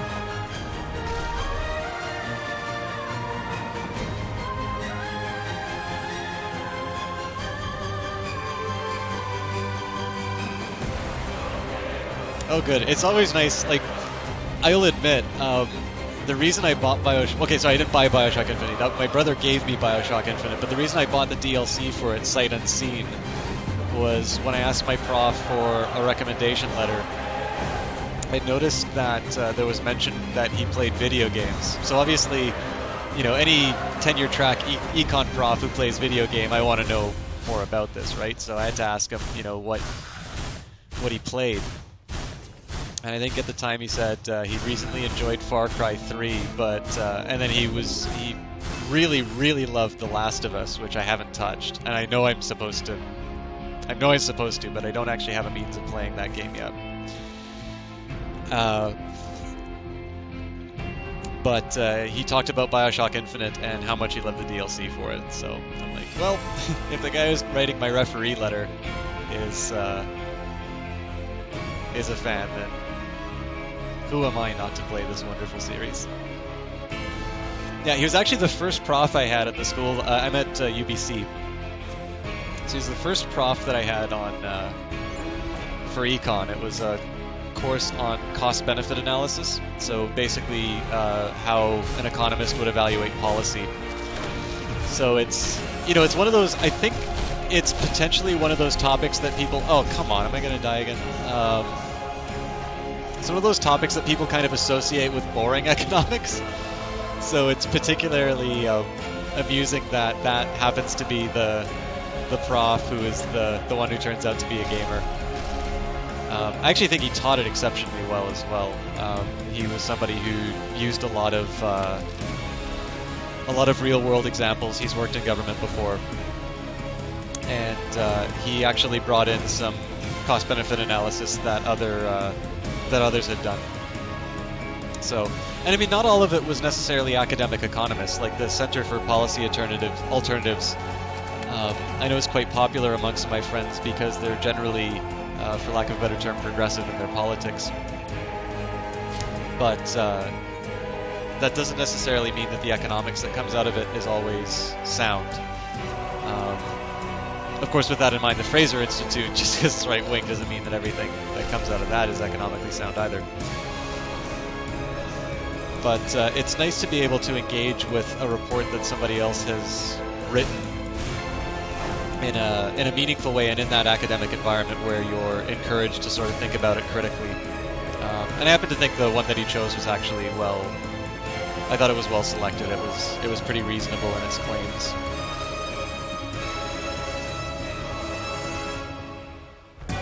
And again, he's writing me a reference, so how could I say anything bad about him?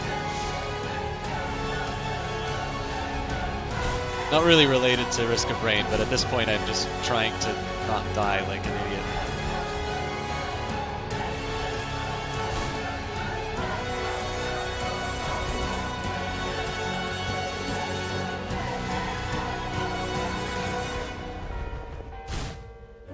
I also think I can remember a slightly more action-packed Two Steps from Hell album, which I'll put on when I have a second.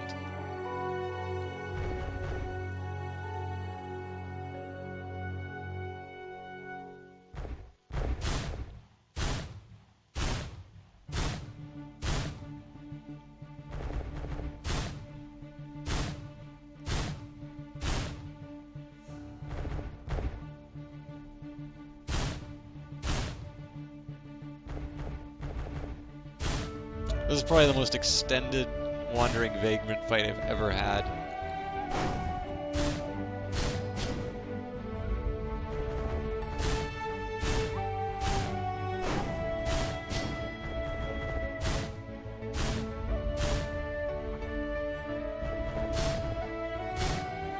I suppose it's a virtue. I'm not on the verge of death anymore, though.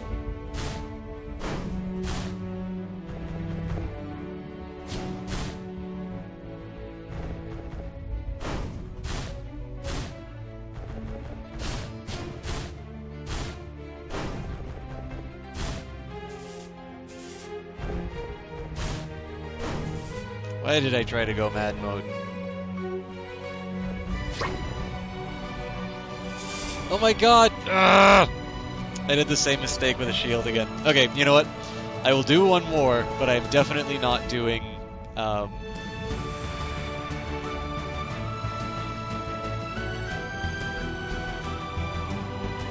This will crash if I do scores on unlockables. I am going to do the Bandit, because apparently I'm just going full retard on the Enforcer tonight. Plus, I get to say, yeehaw!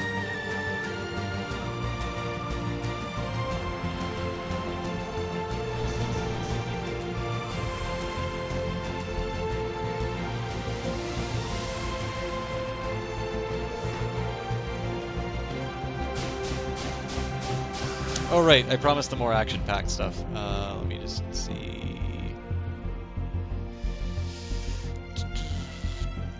Actually, I haven't listened to this one that much, but I think this is their action-style album.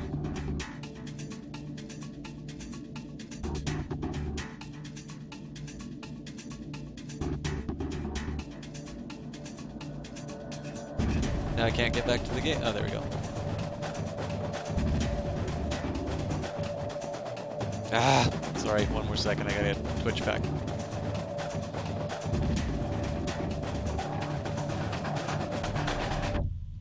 Okay.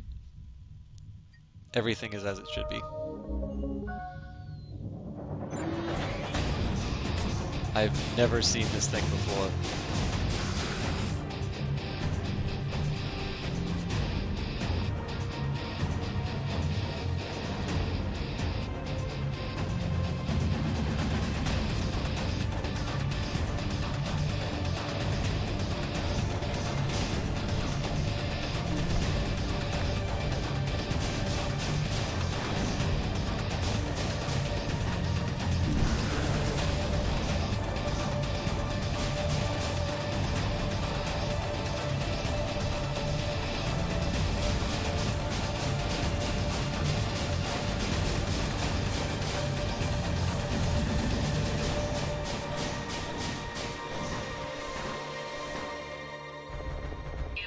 Let's find out what this thing does. Wow!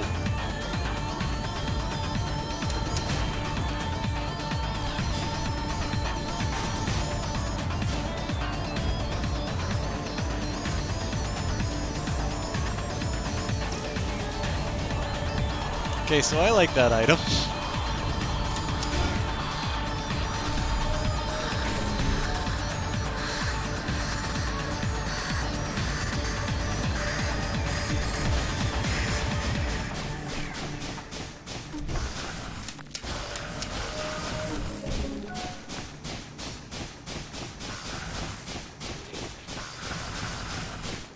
I'm so happy I got the infuser early on as well.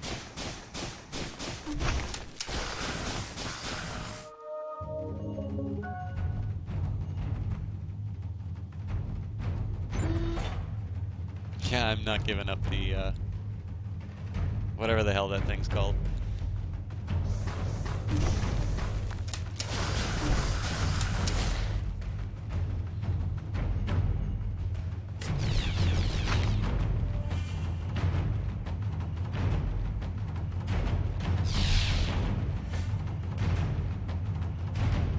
It's a little early to be talking about the Providence fight, but I definitely want to keep that for that fight.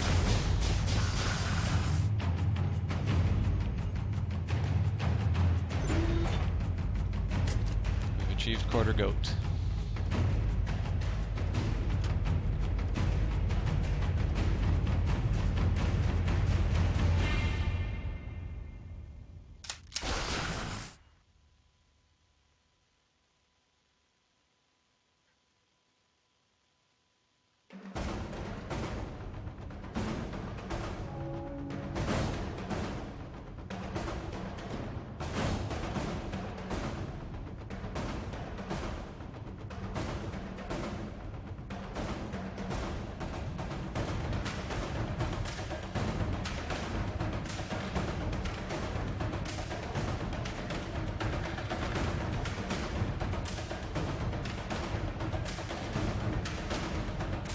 I really don't like picking up the piggy bank, but, like, it's not bad, but I've been burned a lot by question marks, so. Alright, I think I've already, yeah, this is where I started. Alright, well that was a bit of a waste of time. I guess I can use that shrine a few more times, though. So.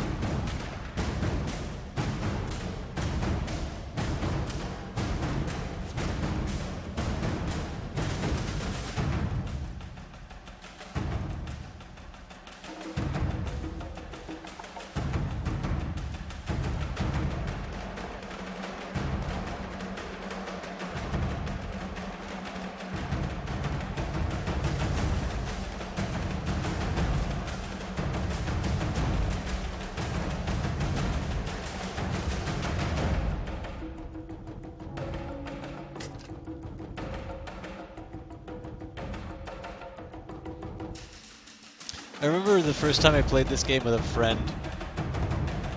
He picked up the ukulele. He says, "What does the ukulele do?" And then, I couldn't quite figure it out at the time. And then I realized he had the electricity shooting out of him. He might have even been the one to notice it or something like that. So, I think it makes me shoot the lightning bolts or something like that. I'm like, oh, okay, that makes sense. Which makes, again, to me, it makes perfect sense due to the statement, and his music was electric. But suffice to say, I had some explaining to do regarding how a ukulele producing electricity makes sense in any possible world. This is probably a mistake to hit this so early, but let's see how it goes.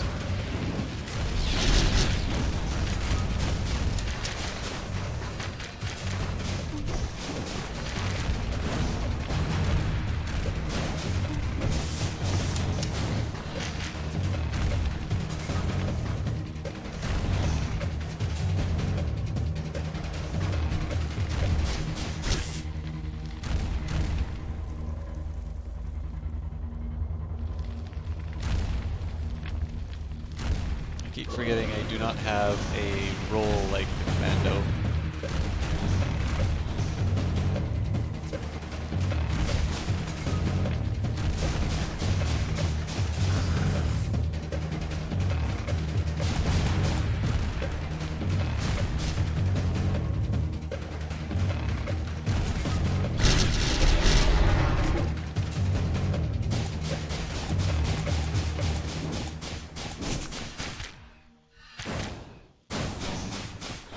Oh God.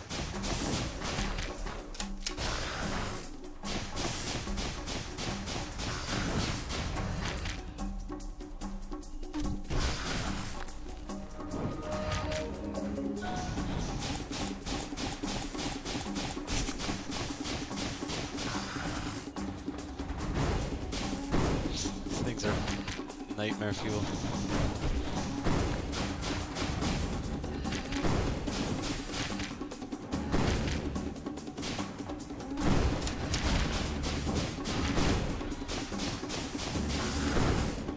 Yes, it's a waste to use that on it. I really hate the wisp.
I can't aim to save my life.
I remember why I like the Bandit now, but I think I need to It's like the Enforcer. I think I need to get a little more practiced on him again. I think those are heroes are a little easier to forget how to play. I seem to remember the Huntress is basically just a matter of holding down an attack key and moving. But I don't have the Huntress yet. I don't even remember how you get the Huntress, actually. I think it's after you get a certain number of monster logs or something like that.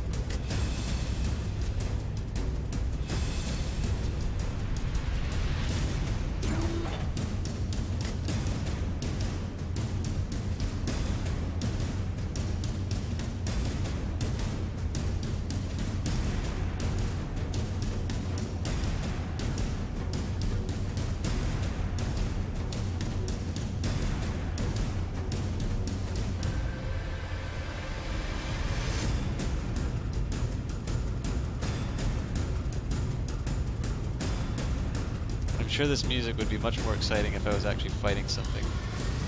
Oh, here we go. Menacing Mushroom.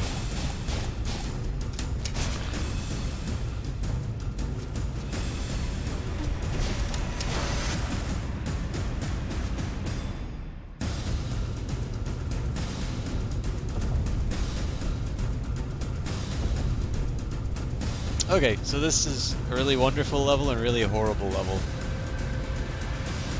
For those of you who have not played it, you will find out once you see the Yeti, or the Yak things.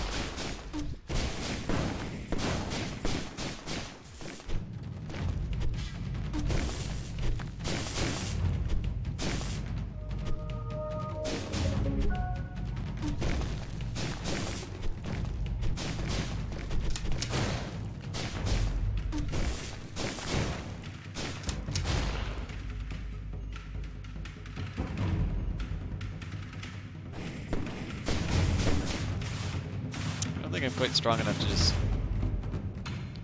go toe-to-toe with those things.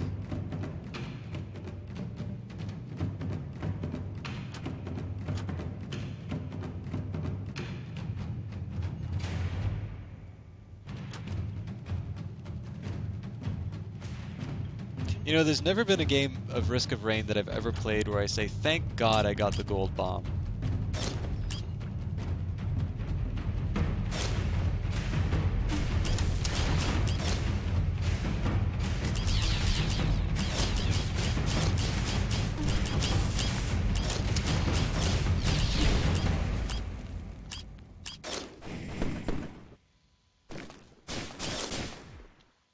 There's a lot of stuff that I could earn by sort of farming this area, but I think this is all a little too strong for me, so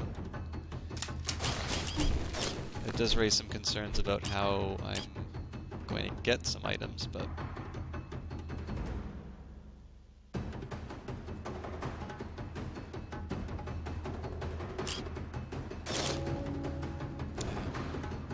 it's not what I needed.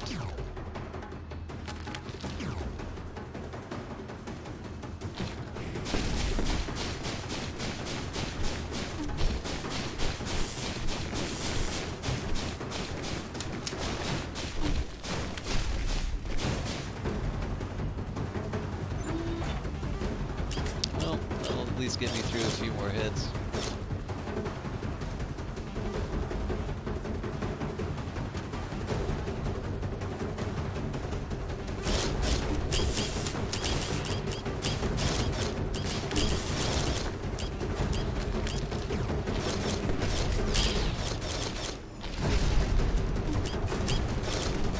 Terrible shot.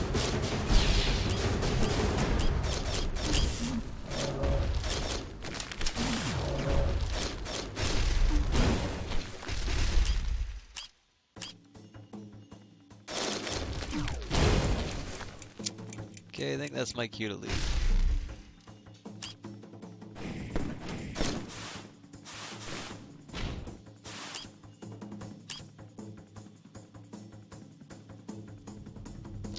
Foreign fruits would be wonderful at this point.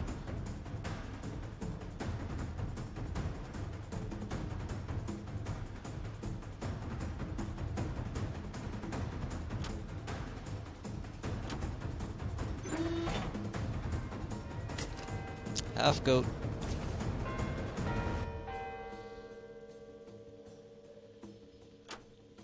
Okay, well, I've done all the running around I can do. It doesn't seem like I'm gonna get any better at this point, so I think just go back from the start and take it apart piece by piece is the best way to go.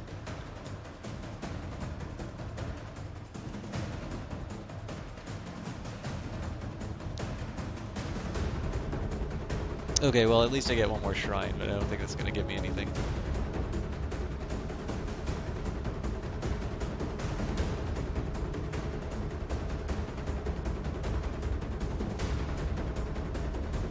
At least if I had something like the Snake Eyes, I'd be able to get some extra damage off of that, but I don't. So.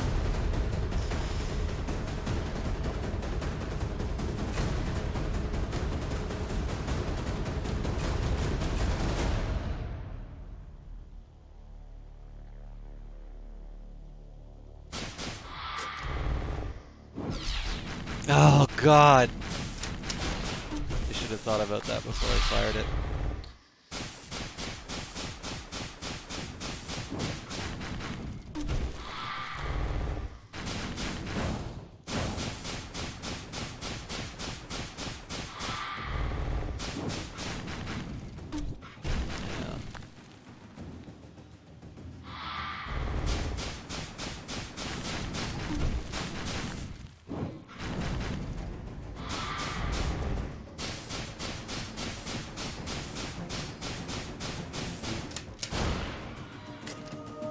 Frost Relic's nice. And sadly, now I need to deal with these horrible stacks that I left.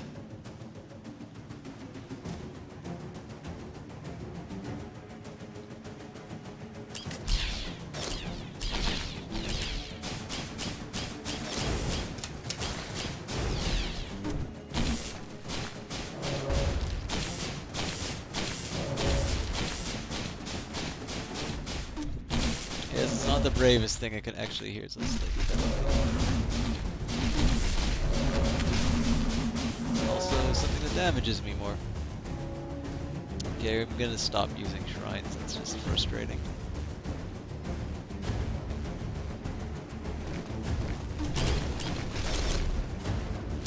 I'm just gonna wait for my item to come off cooldown.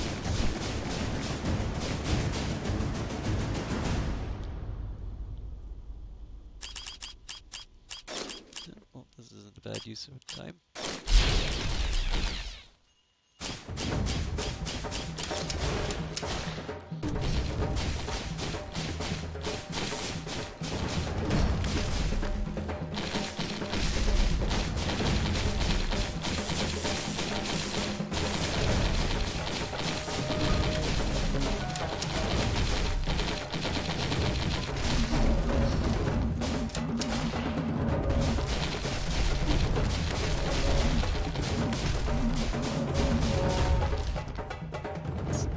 Okay, all told, that actually wasn't as bad as I was thinking it was going to be.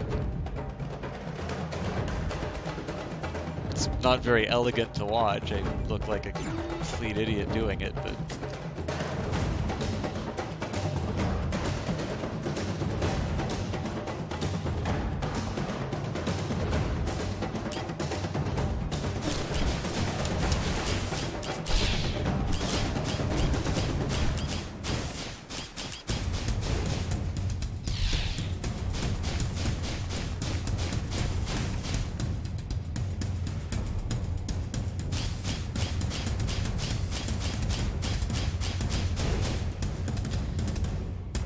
Alright, so I'm not crazy about the fact I kind of got to go all the way around again because of those chests, but I at least have a chance of getting something cool this time.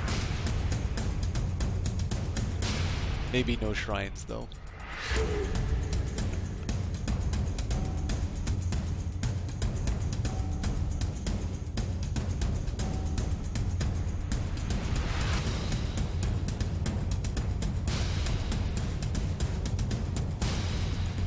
Wish I could give a little bit more commentary on this game, but at this point I'm playing it in a fairly boring way, and I figure you guys can already see, so perhaps commentating that I'm moving left is not the most stimulating broadcast material. maybe I can put the other monitor to good use. I'll recite poetry or something.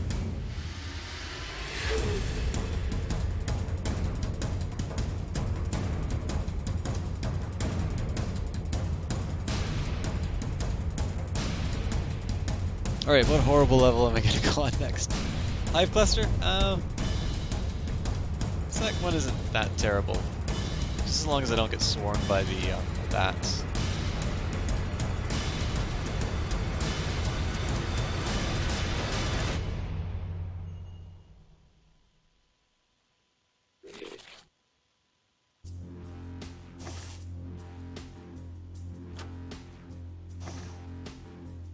Okay, I always wind up paying when I use one of these things.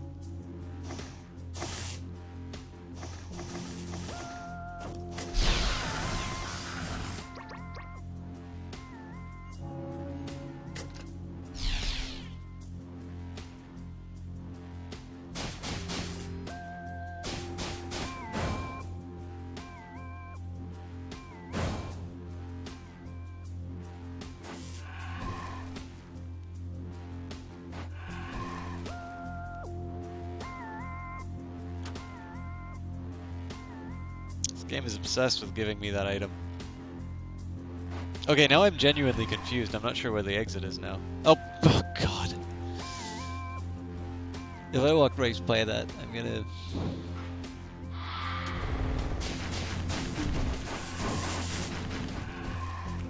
Can't say this is my favorite boss fight.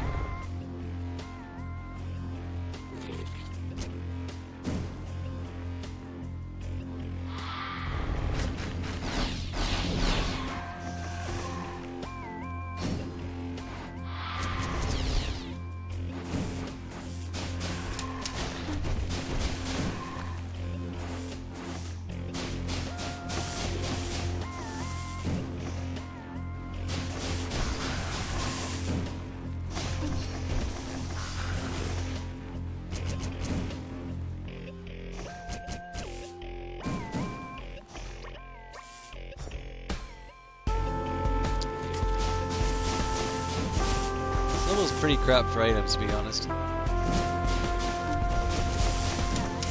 Oh, might be it.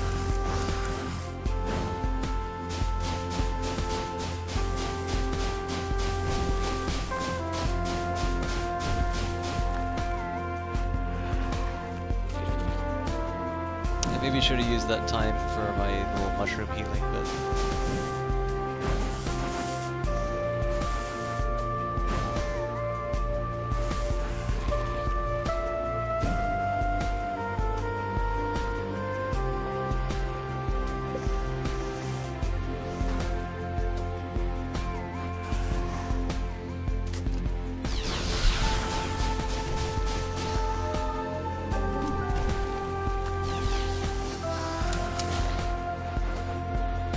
Okay, just gonna spend a minute to heal up a bit. Probably won't go the whole way. Well, actually, it heals me up fast enough I can go the whole way.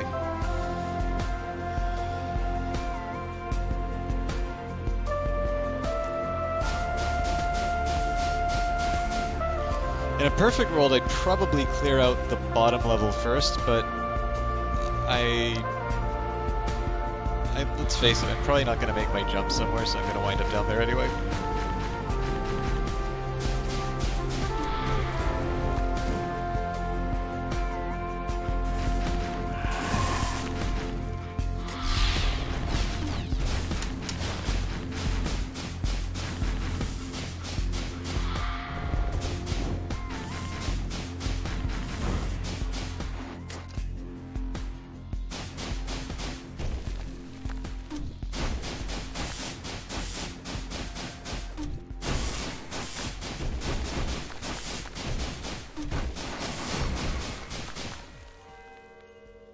I really like all the snowbally items that I've gotten on this hero, but they're not quite working because I don't seem to have...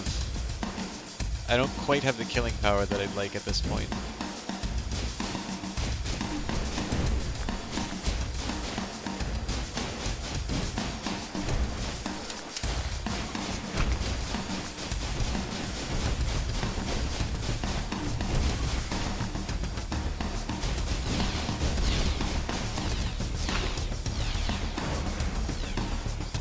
like that item.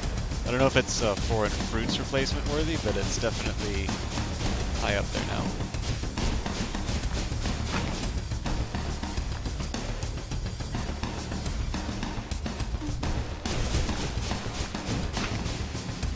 It would replace the foreign fruits if I knew I could rely on myself not to go dumb.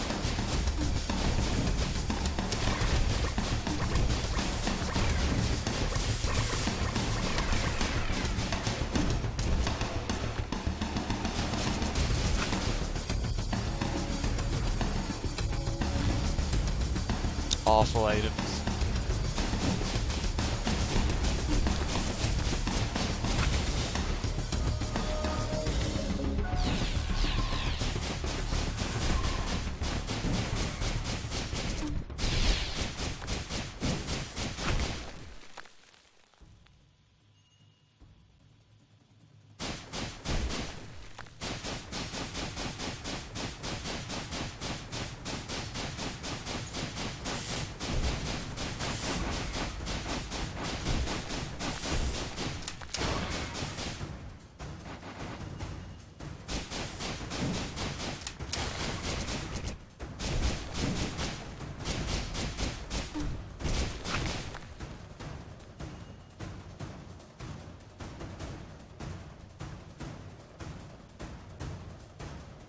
I think it's the temple up next.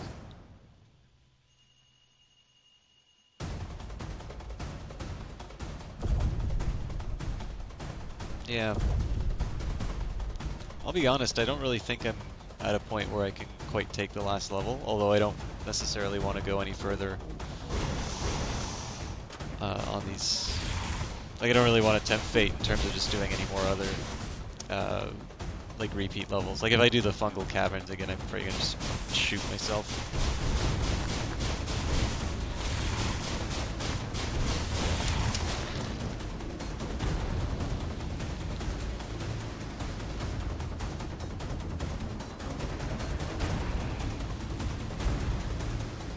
Oh, they didn't get any character unlocks this time.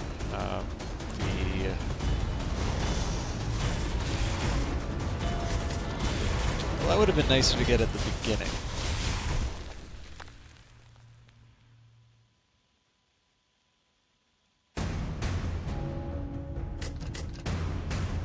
Why did I think that was a good idea?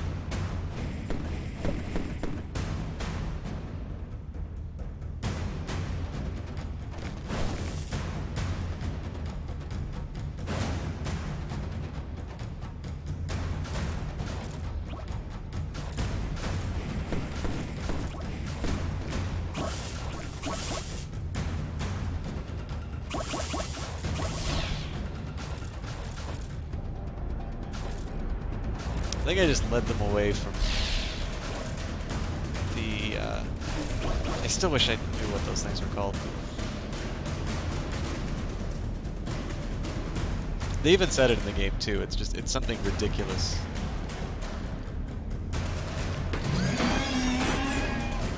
Okay, well the good news is that at least I'll get a bunch of stuff for my infuser. Assuming I don't die to the bees first.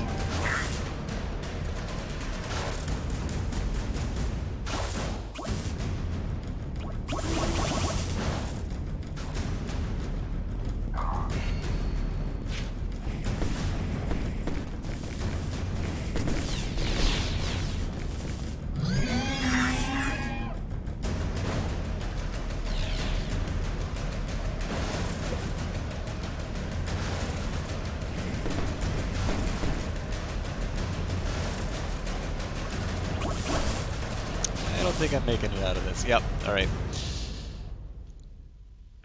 That's good timing on the music. Alright, actually I think I'll just leave you guys with this music here. Actually no, I think I can get the original Risk of Rain music as long as it's on the main titles. So what I'm going to do is I'm going to take my break. It's pretty much exactly an hour after I took the last one, so I'll leave you with the Risk of Rain music. We will do something else after the break. If there's anything you'd like to see Let me know in chat. I won't promise that that will be the game that I play, but it'd be nice to get some suggestions because it was supposed to be kind of a shorter stream today, but seeing as there's people still hanging around despite all the technical problems and a not so good follow-up to a pretty good run of Risk of Rain, let me know what you'd like to see, and we'll see if I can accommodate. But until then, I'm getting up to stretch and encourage you guys to do the same. See you guys in about 3 minutes.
All right, I actually don't know how long that was, so sorry if that was a bit longer than expected. So, I got Endless Legend today, and I wasn't going to stream it, but let's see what happens if I do. Oh, sorry, I got a message.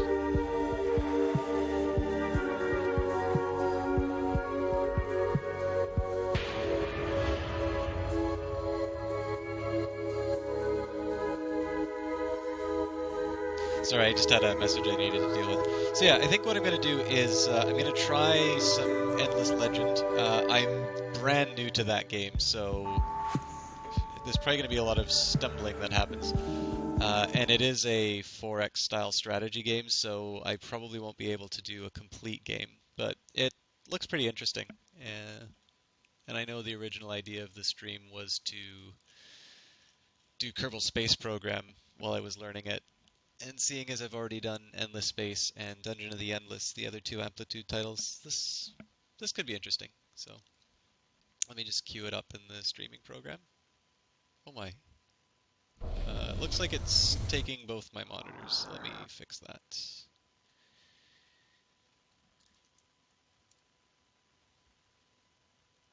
gonna be quiet for a minute.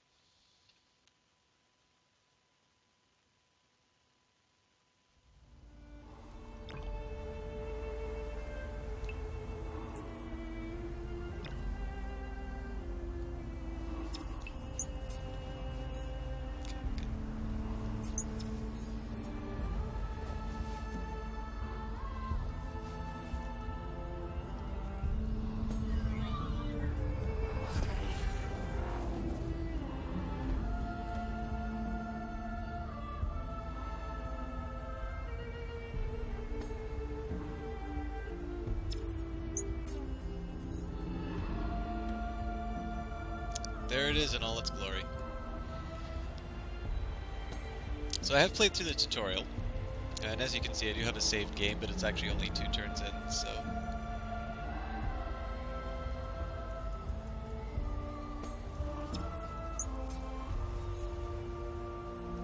Okay, sorry, that was the last message I needed to send. You all have my full and undivided attention now.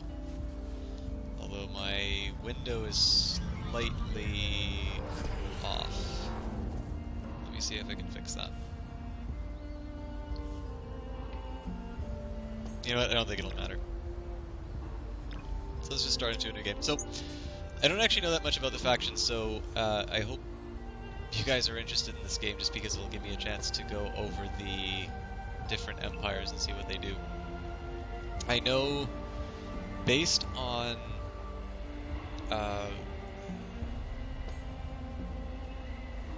I think based on the fact that I bought the sort of the deluxe edition and I have Dungeon of the Endless, I believe the Vaulters and the Mizari are effectively the same empire, and they're kind of an exclusive that you get for buying that. So, Wild Walkers, main victory type wonder, a faction of creators and builders. These people strive to bind rocks and trees into great living monuments. Their relationship with dusk is intense and dangerous. Under its influence, they can explode into berserker rages.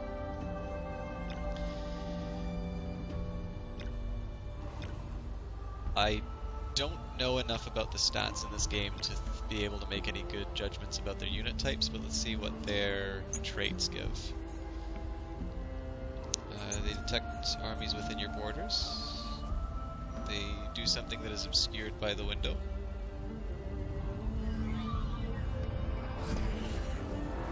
They do something that is obscured by the window? Okay, well I'm not going to be able to learn about these factions. There's got to be a way around this. Sorry, I'm going to go back to my video settings.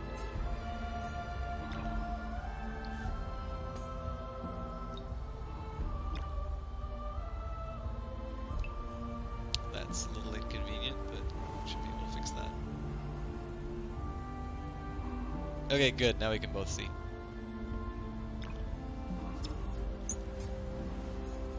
Let's try this again.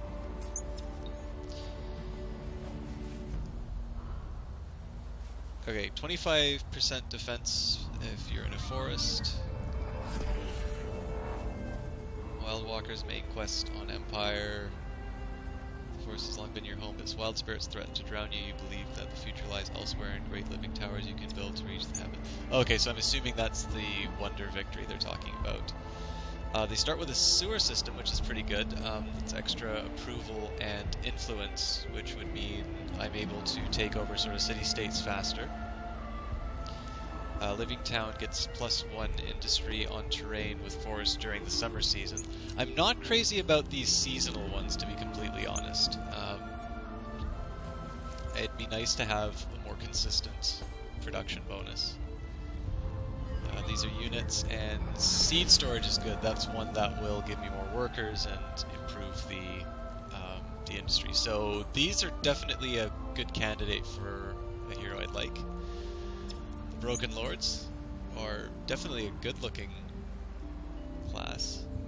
A faction of knights dependent on dust for survival. They exist only as spirits wrapped in great suits of armor. They are noble warriors who wear the polished armor of chivalry and adhering to its ideals, even though they are immaterial and have lost much of their humanity. It's a neat little bit of lore. Appetite for dust. Cannot see, gather, use. Oh, you know what? These are almost like the Harmony in Endless Space, where they don't use dust. Or sorry, no, it's the opposite of the Harmony. It's the opposite of the Harmony. Don't use dust at all. They destroy it. Can't use HP unit. Okay, so basically they use dust instead of food. Advanced armor. Okay, so advancement in military technology. +1 on terrain with dust.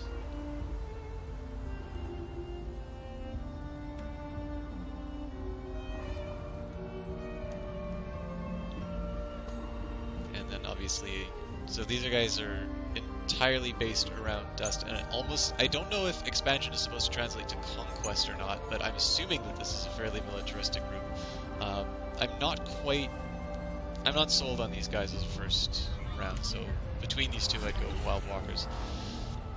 So the Vaulters, the Mizari, I think the idea behind the Vaulters is that these are the descendants of the people who crash landed to the planet in Dungeon of the Endless. So I'm going to read the Mizari description instead. So main victory type science, which is generally what I go for in Civilization style games. Accustomed to a life in space, the Mizari must now adopt a terrestrial existence, though they came here to settle what happened above the planet caused a rude change in the strategy. With no ship, no fuel, and no technology to create either, they have no choice but to make the best of it on this strange world of Haraga. A holy resource. Okay, so if they can pick a resource that gives them extra abilities. +1 resource on a strategic resource deposit. Extra science. I'm not sure what a city center level 2 is, so this seems to be a sort of a later game item. They start with an open pit mine, so lots of industry, which I like. Knack for knowledge, extra science on science generating terrain. Deep generator just seems to give a lot of bonuses. Strength of the vault, it's more of a defensive one. Okay, so I don't know anything about the main quest. And public library, so bonus on science. So this is a fairly attractive. I'm actually not sure whether I'd want to do Wild Walkers or Mizari. Necrophage. Okay, main victory type elimination. So apparently these guys are even nastier than the Broken Lords. A hive people that survive by ingesting or converting others as they infect them with their plague. The necrophages are scavengers and survivors, always hungry and always hostile. They are viewed as scourged by the other people. So I'm assuming this is the Cravers translated into Endless Legend. However, unlike the Cravers, they do recycle. It's not the same recycling as the other group, I guess. Faster health regen. Demanding Gods gives the ability to Wow! Sacrifice one population to gain +30 approval on a city for a limited time. Duration depends on the population remaining in the city and can be culminated. Wow. This seems like a group that would be really fun to play, but I suspect that this is a group that you probably need a little bit of knowledge of the game for. Like, I don't know when I would want to sacrifice. Yeah, so minus food.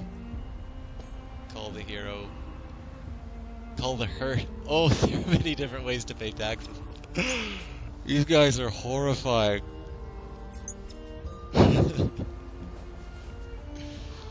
Pitiless, no peace alliance, no diplomatic technologies, no private talk technologies, cannon fodder. Yeah, so I mean, I absolutely have to play a game as these guys, but I'm not playing my first game as necrophages. Okay, so another science-oriented one. I'm paying attention to that. The Ardent Mages. The primary power of these sorcerers comes from their anger. Having survived a long history of slaughter and starvation, the powers that they discovered and that permitted them to survive were those based on dust magic, agony, and rage. Power through pain can choose arcana pillars and spells at lower cost and trait points. No idea what that means.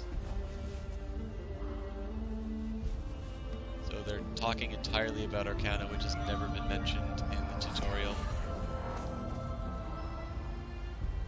Okay, I'm just gonna put that in the too complicated pile.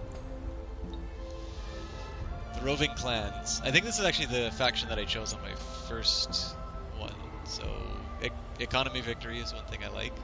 Traders and explorers and adventurers, the roving clans are nomadic and mercantile, traversing Auriga on their great beasts of burden. The clans bring commerce and hard-headed negotiation for the corners of the world. So this neat thing about these guys is their cities can move. And then they seem to be very dust-oriented. I think what I'm going to do is I'm going to skip over these guys simply because I've got another game that I started with them, and it'd be nice to see some variety. So let's see the Draken, an ancient and venerable race. The scholars of the Draken prize lore, history, wisdom above all things, and few in number but exceedingly powerful. They do not seek war, but rather relationships, information, and knowledge. Faction histories, artifacts, and ruins are highly prized by the Draken, while wealth and military power and advanced technology are viewed as significant. I thought this was supposed to be a minor civilization.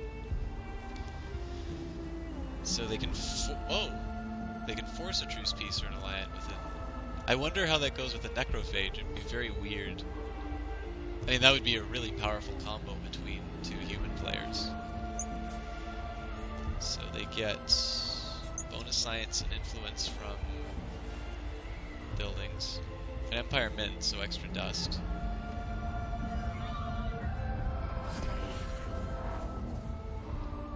I like this idea of a free empire plan, because that gives you can direct where the bonuses go on that, so I could just put that towards industry. And a language square. Yeah, I mean, these are attractive, but maybe not so much as, let's say, the Mizari. And the cultists, so expansion, elimination, and supremacy. I'm not quite sure what the difference is supposed to be. The cultists, this strange cult is led by two creations that are the remnants of the Endless, the Queen imprisoned within her indestructible throne in the capital city, and the Unspoken, a wandering and perhaps insane being of enormous power. Left alone on the planet for millennia, they have turned against their creators and sworn to destroy every trace of their existence. To do so, they recruit, train, and arm lesser beings from the tribes and vagrants that live scattered across the surface of Auriga, regardless where they are and to whom they have previously sworn allegiance.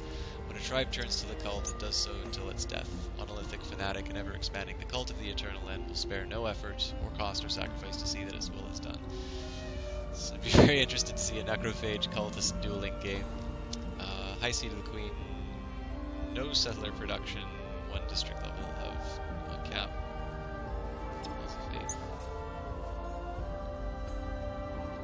I think this is going to be another one that falls under too complicated. Captured city is immediately raised. Well, I mean, this could actually be a really simple one to play, just because everything you touch is destroyed, it seems like, but I'm not convinced over the Mizari. So, it'd be the Wild Walkers of the Mizari, and I think the Mizari isn't going to force me into seasonal and location-based benefits. So, I mean, I could do the Vultures, but let's go for these guys.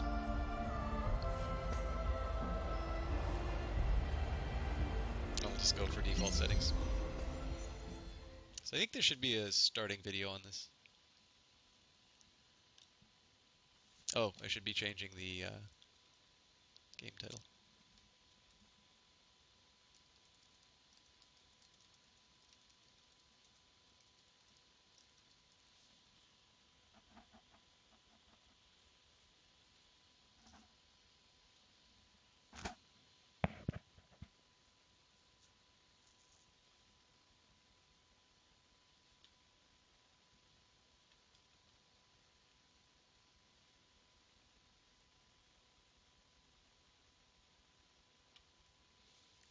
The first round that I played of this only lasted 2 turns because I was playing on my trackpad. Oh, Our shut up. legend spoke of a great journey beneath the stars. Safe in our halls and minds, we ignored these old tales. But then the great quake cracked our halls open, revealing ancient secrets and relics.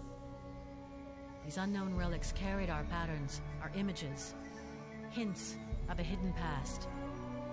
We took them and fled the destruction, seeking a new life on the surface. Now the legends and relics of our past show the way to our future. The journey will be dangerous, sometimes deadly, but we go forth without fear or ignorance. For courage and knowledge are the bywords of the Vultures.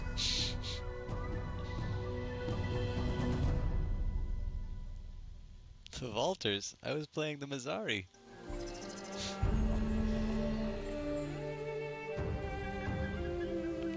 the wrong thing? I don't know. Doesn't matter. So yeah, this is not a game that works well with a trackpad.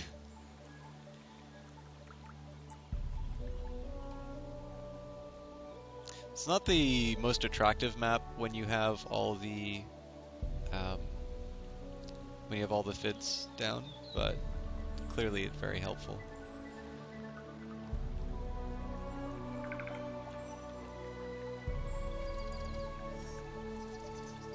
So if I build a settlement here, I get access to the 7 food, the 5 science, and...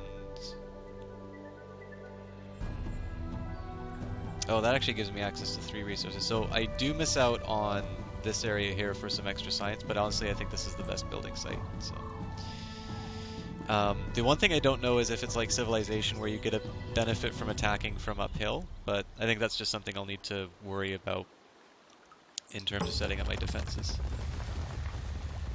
I've met the Ursas. They are giant and powerful ogres, simple-minded but humble and withdrawn. Their size and shape shows that they are well suited to heavy labor and digging pits.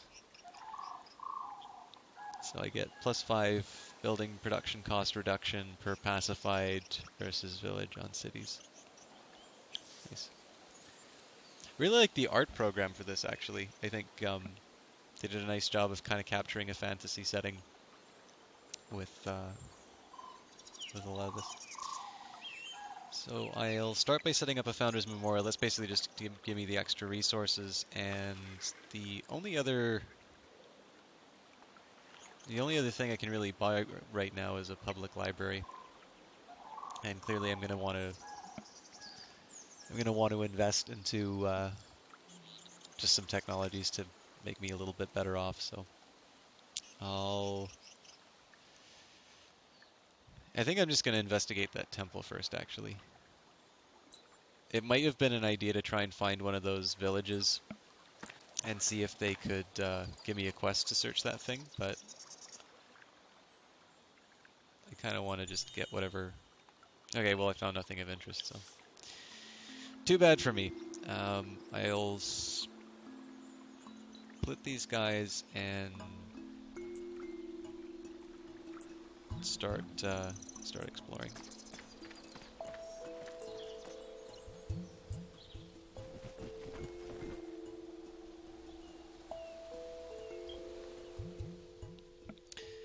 Now, as far as research goes, the stuff that's in blue is what I already have. So I've got an open pit mine and I've got a public library. So this is going to be the point where I decide where I take my civilization.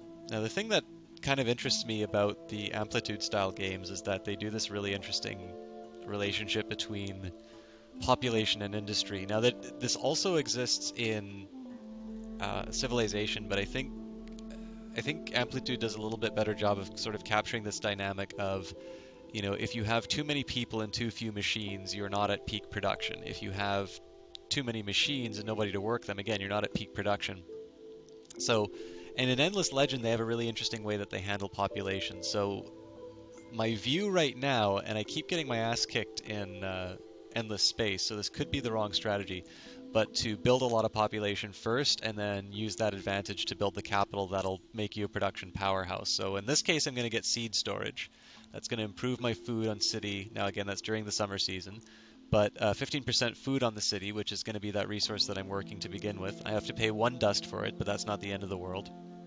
And then what I'll do after that is I'll transition into industry-oriented buildings. Using that industry, I'll then basically build every science building that I can. And if I happen to run into anybody who attacks me, I can use that industry to turn around and turn it into a...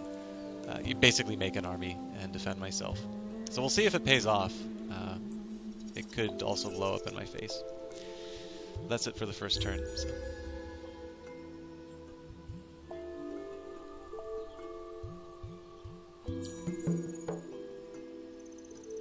Okay, so I've not seen a quest before. They call themselves the Vaulters. They found me scorched and blackened in an ancient cavern that led their people had long forgotten. How long had I lain in the darkness? Only the stars know, but my limbs rusted and groaning tell me ages must have passed. Is this Opbot? I'll never forget the looks on their faces, haunted, awestruck, but above all fearful. The realm that they've called home, the subterranean paths and chambers that are riddled by the planet, had come under attack from some cataclysmic force and had shaken and split and ruptured, decimating their numbers. Their leader, first to the bloodline as she is known, recognized in me something valuable and brought me back to life in that dusty crypt. For this I will be eternally grateful. I vow to be your faithful servant till the end of days, wherever that may lead. Now they retreat to the surface where they believe they will find respite, where they hope they will find answers. The first of the bloodline, Zolia, has made the first priority the assimilation of the local tribes. While they strike to go out to unknown lands under the sky's watchful gaze, I will try to remember the last days. I'm pretty sure this is Opbot.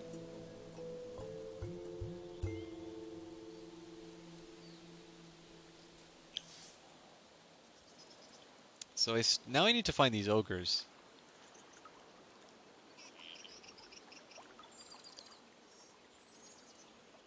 I'm gonna guess that they're inside one of these, inside this blue territory.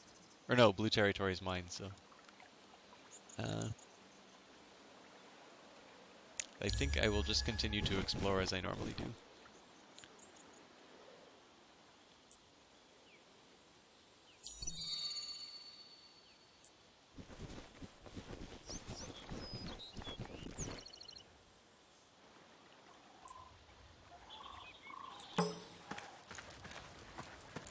Okay. Delvers have their origins in humanoids that were trapped deep underground after an earlier cataclysm. They fought their way back up to the light, an effort of decades that made them skilled miners, tunnelers, and explorers, plus 5% dust per pacified Delver's village on cities. And the Kazani generate energy not from food but from fire. They live in cold, dry, relatively barren areas. Their form is defined by a very dense and resistant skeleton around which energies of fire and dust coalesce. I get extra influence per pacified Kazani village. So I definitely prefer the ogres, but they are not visible right now. So I'm gonna get a quest from these dwarves.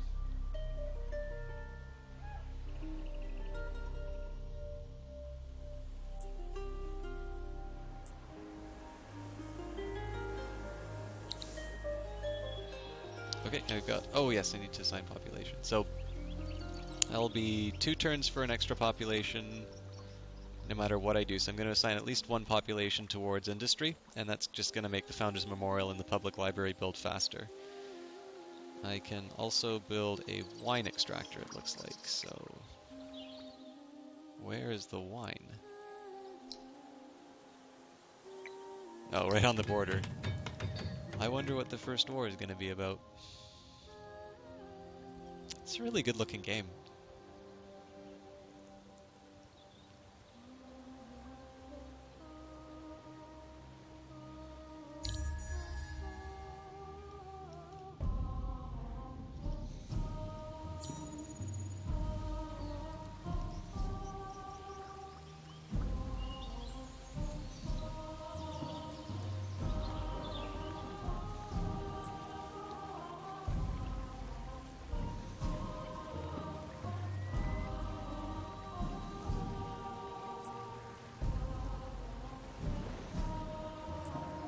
So I thought there was a way you could get some kind of a quest from these.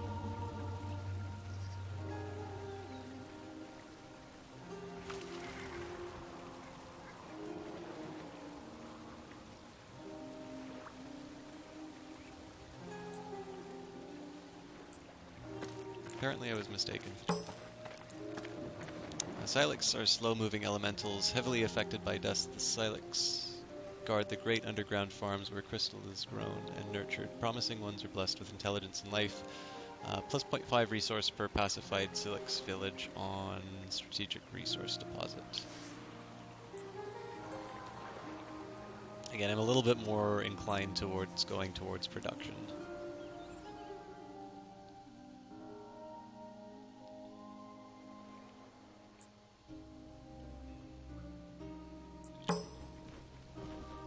The Jodas. The ancestors of this faction were bred for blood sports and watch beasts. They have a rudimentary intelligence and great ferocity. Their clans are held together by more by fear than strength, by fear and strength than by more sophisticated social bonds. So they give additional vision per pacified.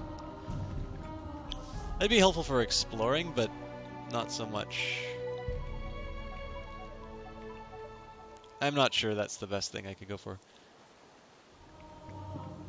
Yeah, so it's the falters.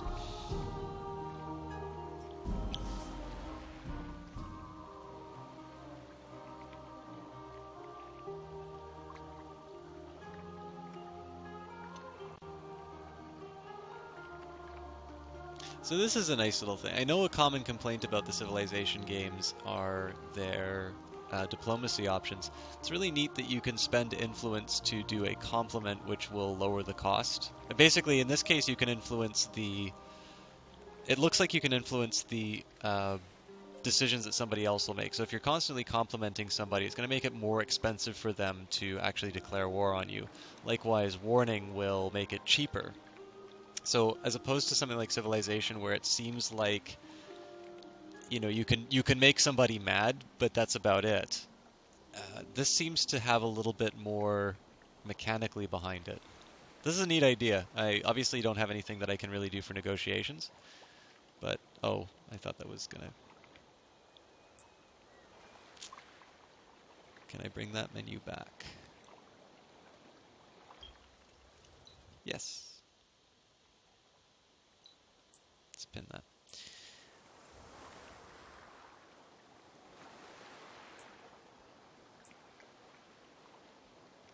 So yeah, I want to see what they do with that mechanic, but it looks really interesting.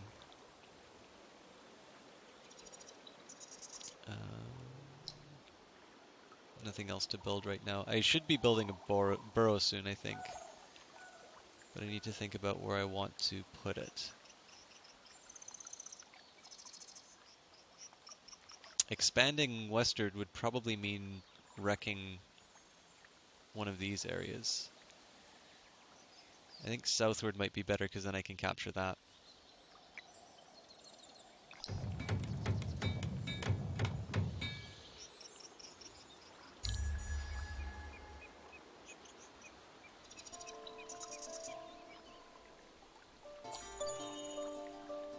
Okay, so we've got the Founders Memorial, just giving me more resources.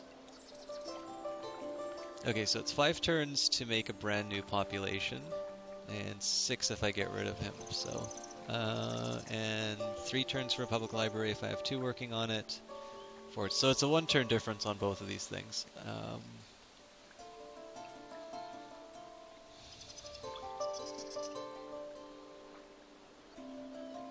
I'm inclined to just put it in industry for now. It's a little bit counter to my plan on getting as much population as I can, but I think this idea of extra science right away is worth it.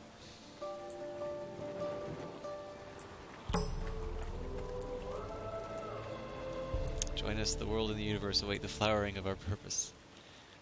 The person who destroys everything when they go by.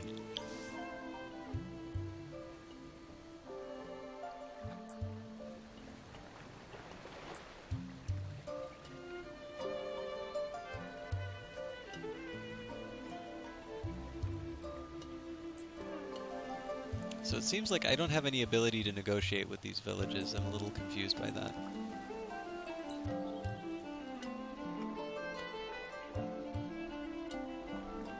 Maybe I'll stop trespassing in this area.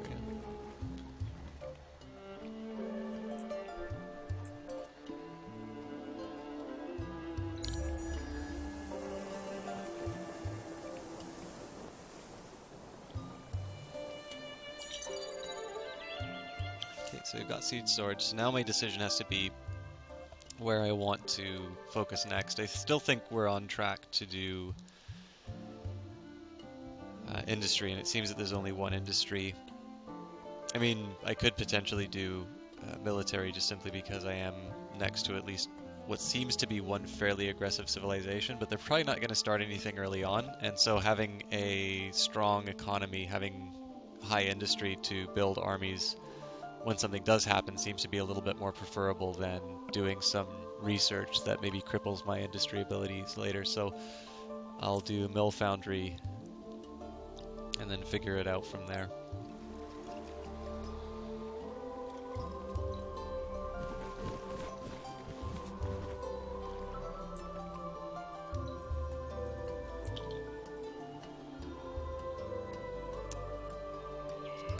An item, Wolfbane the Shepherd. So I'm assuming this is where heroes become involved.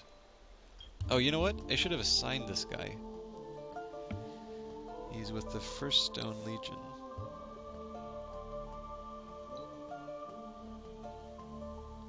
Okay, well apparently you can't use that staff.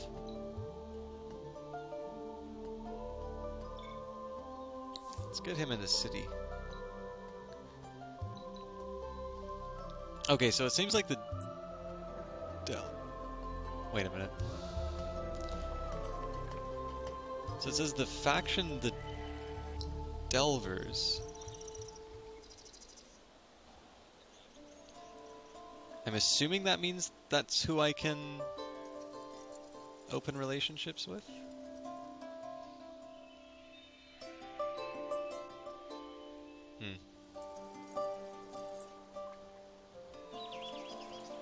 But I thought I tried to open negotiations with one of those. No, no, that wasn't them.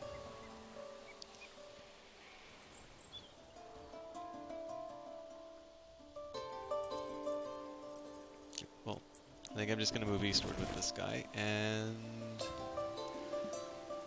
let's sort of see the contours of... Actually, let's just steal ruins from our neighbors.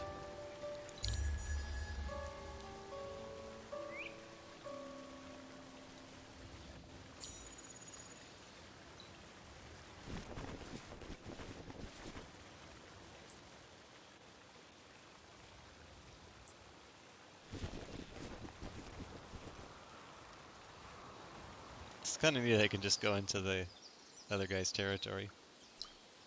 I'm not sure how they feel about it, but I don't care. That was just me building the seed extractor.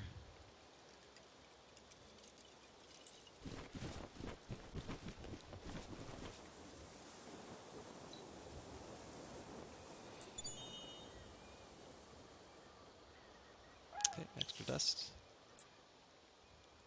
It could theoretically be buying some of these items.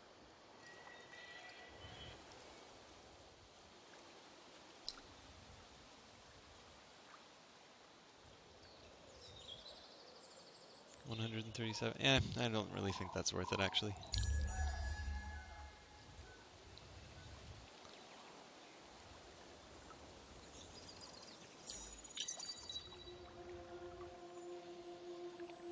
Okay, so we've got our, basically that's our industrial base taken care of. And looks like they're moving on to the wine extractor already. So now I need to be a little bit more thoughtful in terms of how I want my empire to develop. So advanced armor. I mean, I'm thinking that this just gives me things that I can equip my units with. That's what I'm going to guess these two at the end are about. This glass steel extract. Actually, I think that we do have glass steel nearby. But I mean, in the end, I'm still inclined to go towards that just general resource production strategy where I put something into developing science. So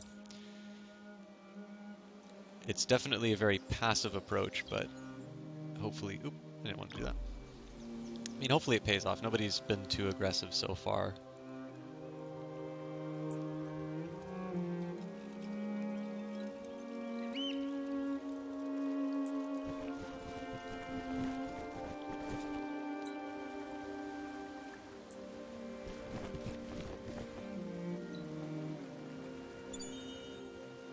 And extra dust from that region. So the Bos are centaurs who live in herd groupings. They are nomad warriors, relatively simple and uneducated. Wearing little clothing, they are less well adapted to the cold climates, but still roam far and wide across Auriga.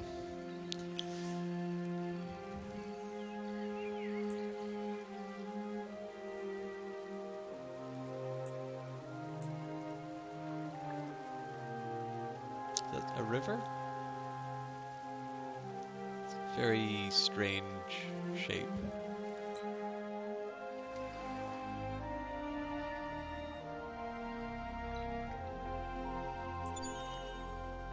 And nothing in the ruins. No, I had a fairly good run of that, so.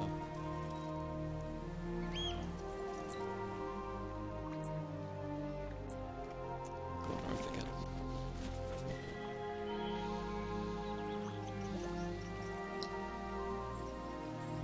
I've got 3 turns for another population and 3 turns for more wine.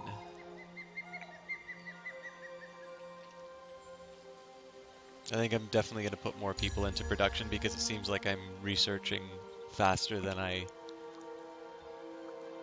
It seems like I'm researching faster than I actually can build. Which is usually a nice place to be in, but it's not good to research. It's not any good for me to research this stuff and then turn around and not use it.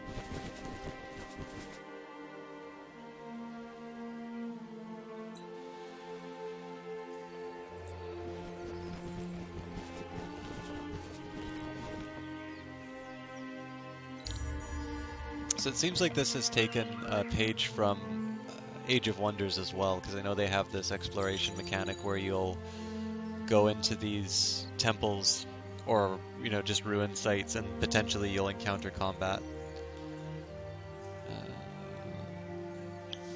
What do I want for research?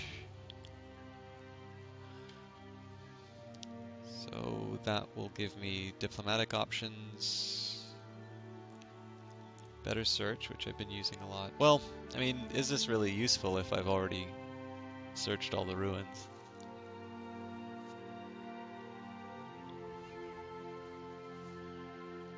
I think the sewer system's the way to go, because I tend to overexpand in games like this and cause quite a bit of unhappiness.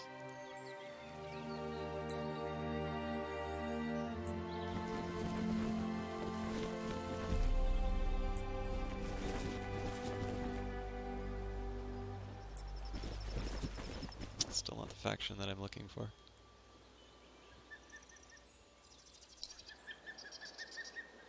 get a population next turn. And these guys can just keep exploring. I don't think I've met... No, this is the same. These are the Walters.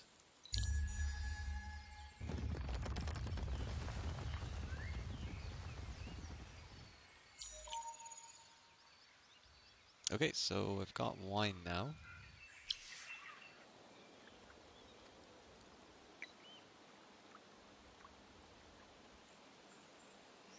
I think I'm just going to outright buy the seed storage so I can have that population advantage right away. Looks like it's going to take 8 turns still.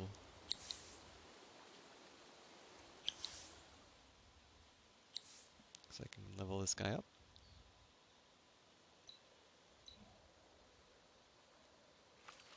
And I think, actually at this point, so this is a little arbitrary of me, I think at this point I'm either going to commit myself to streaming really, really late tonight, or this is going to basically be finishing around the time something interesting happens. So I'm going to save this game and table it now. I do want to stream this actually. I think this is a pretty interesting game. I think what I'm going to do is I'm going to go back to that game I started earlier today. I'm going to learn it, and then I can maybe give a slightly more informative stream than me fumbling around trying to figure out what some of these abilities are. So it's probably not good of me to have started a game and then left you on it, but it is now 12:30. I think I'm going to call it for tonight, and we'll pick it up next week. Actually, you know what, maybe I'll do a special stream for Endless Legend when I know it. I need to figure out what's going on with school. But I am going to call it for tonight. Thank you everybody for coming out and tuning in. It's a little bit of a kind of a fumbling end, but Risk of Rain was fun. Democracy 3 didn't turn out. At the risk of being unkind, I don't mind backseat gaming, but I think any degree of chat that basically reduces me to a text-activated controller is maybe a little too much. So, I mean, maybe that's an expectation I should be a little more clear on in terms of other people. I do want to play more Democracy 3 in the future, because I think the potential for failure on my part there is... I think there's quite a bit that can be done with that. But I think I need to find a better way of communicating to people who are attracted to Democracy 3 streams that it's not an opportunity for them to play the game through me. But yeah, I mean, it's a shame, right? Obviously, I don't want to waste other people's time if it's a game that they're interested in, but it's not quite the sort of stream I'm interested in doing. But anyways, that gives me something to think about later. If you have something that you'd like to see, I'm really spoiled for choice at this point. I want to stream Endless Legend, I want to stream Endless Space, I can go back to Dungeon of the Endless. Bioshock Infinite will be kind of fun. I'd love to do some more Risk of Rain once the bugs get worked out. But there's a lot of stuff that I can do, so if there's something that you're interested in looking at, just send me a message through Twitch. Other than that, I'll wish you a good night, and I'll see if there's somebody that I can host, but I'll sign off for now. If you could just hang out for a minute, I'll find somebody to put up in my place. Have a good night, guys.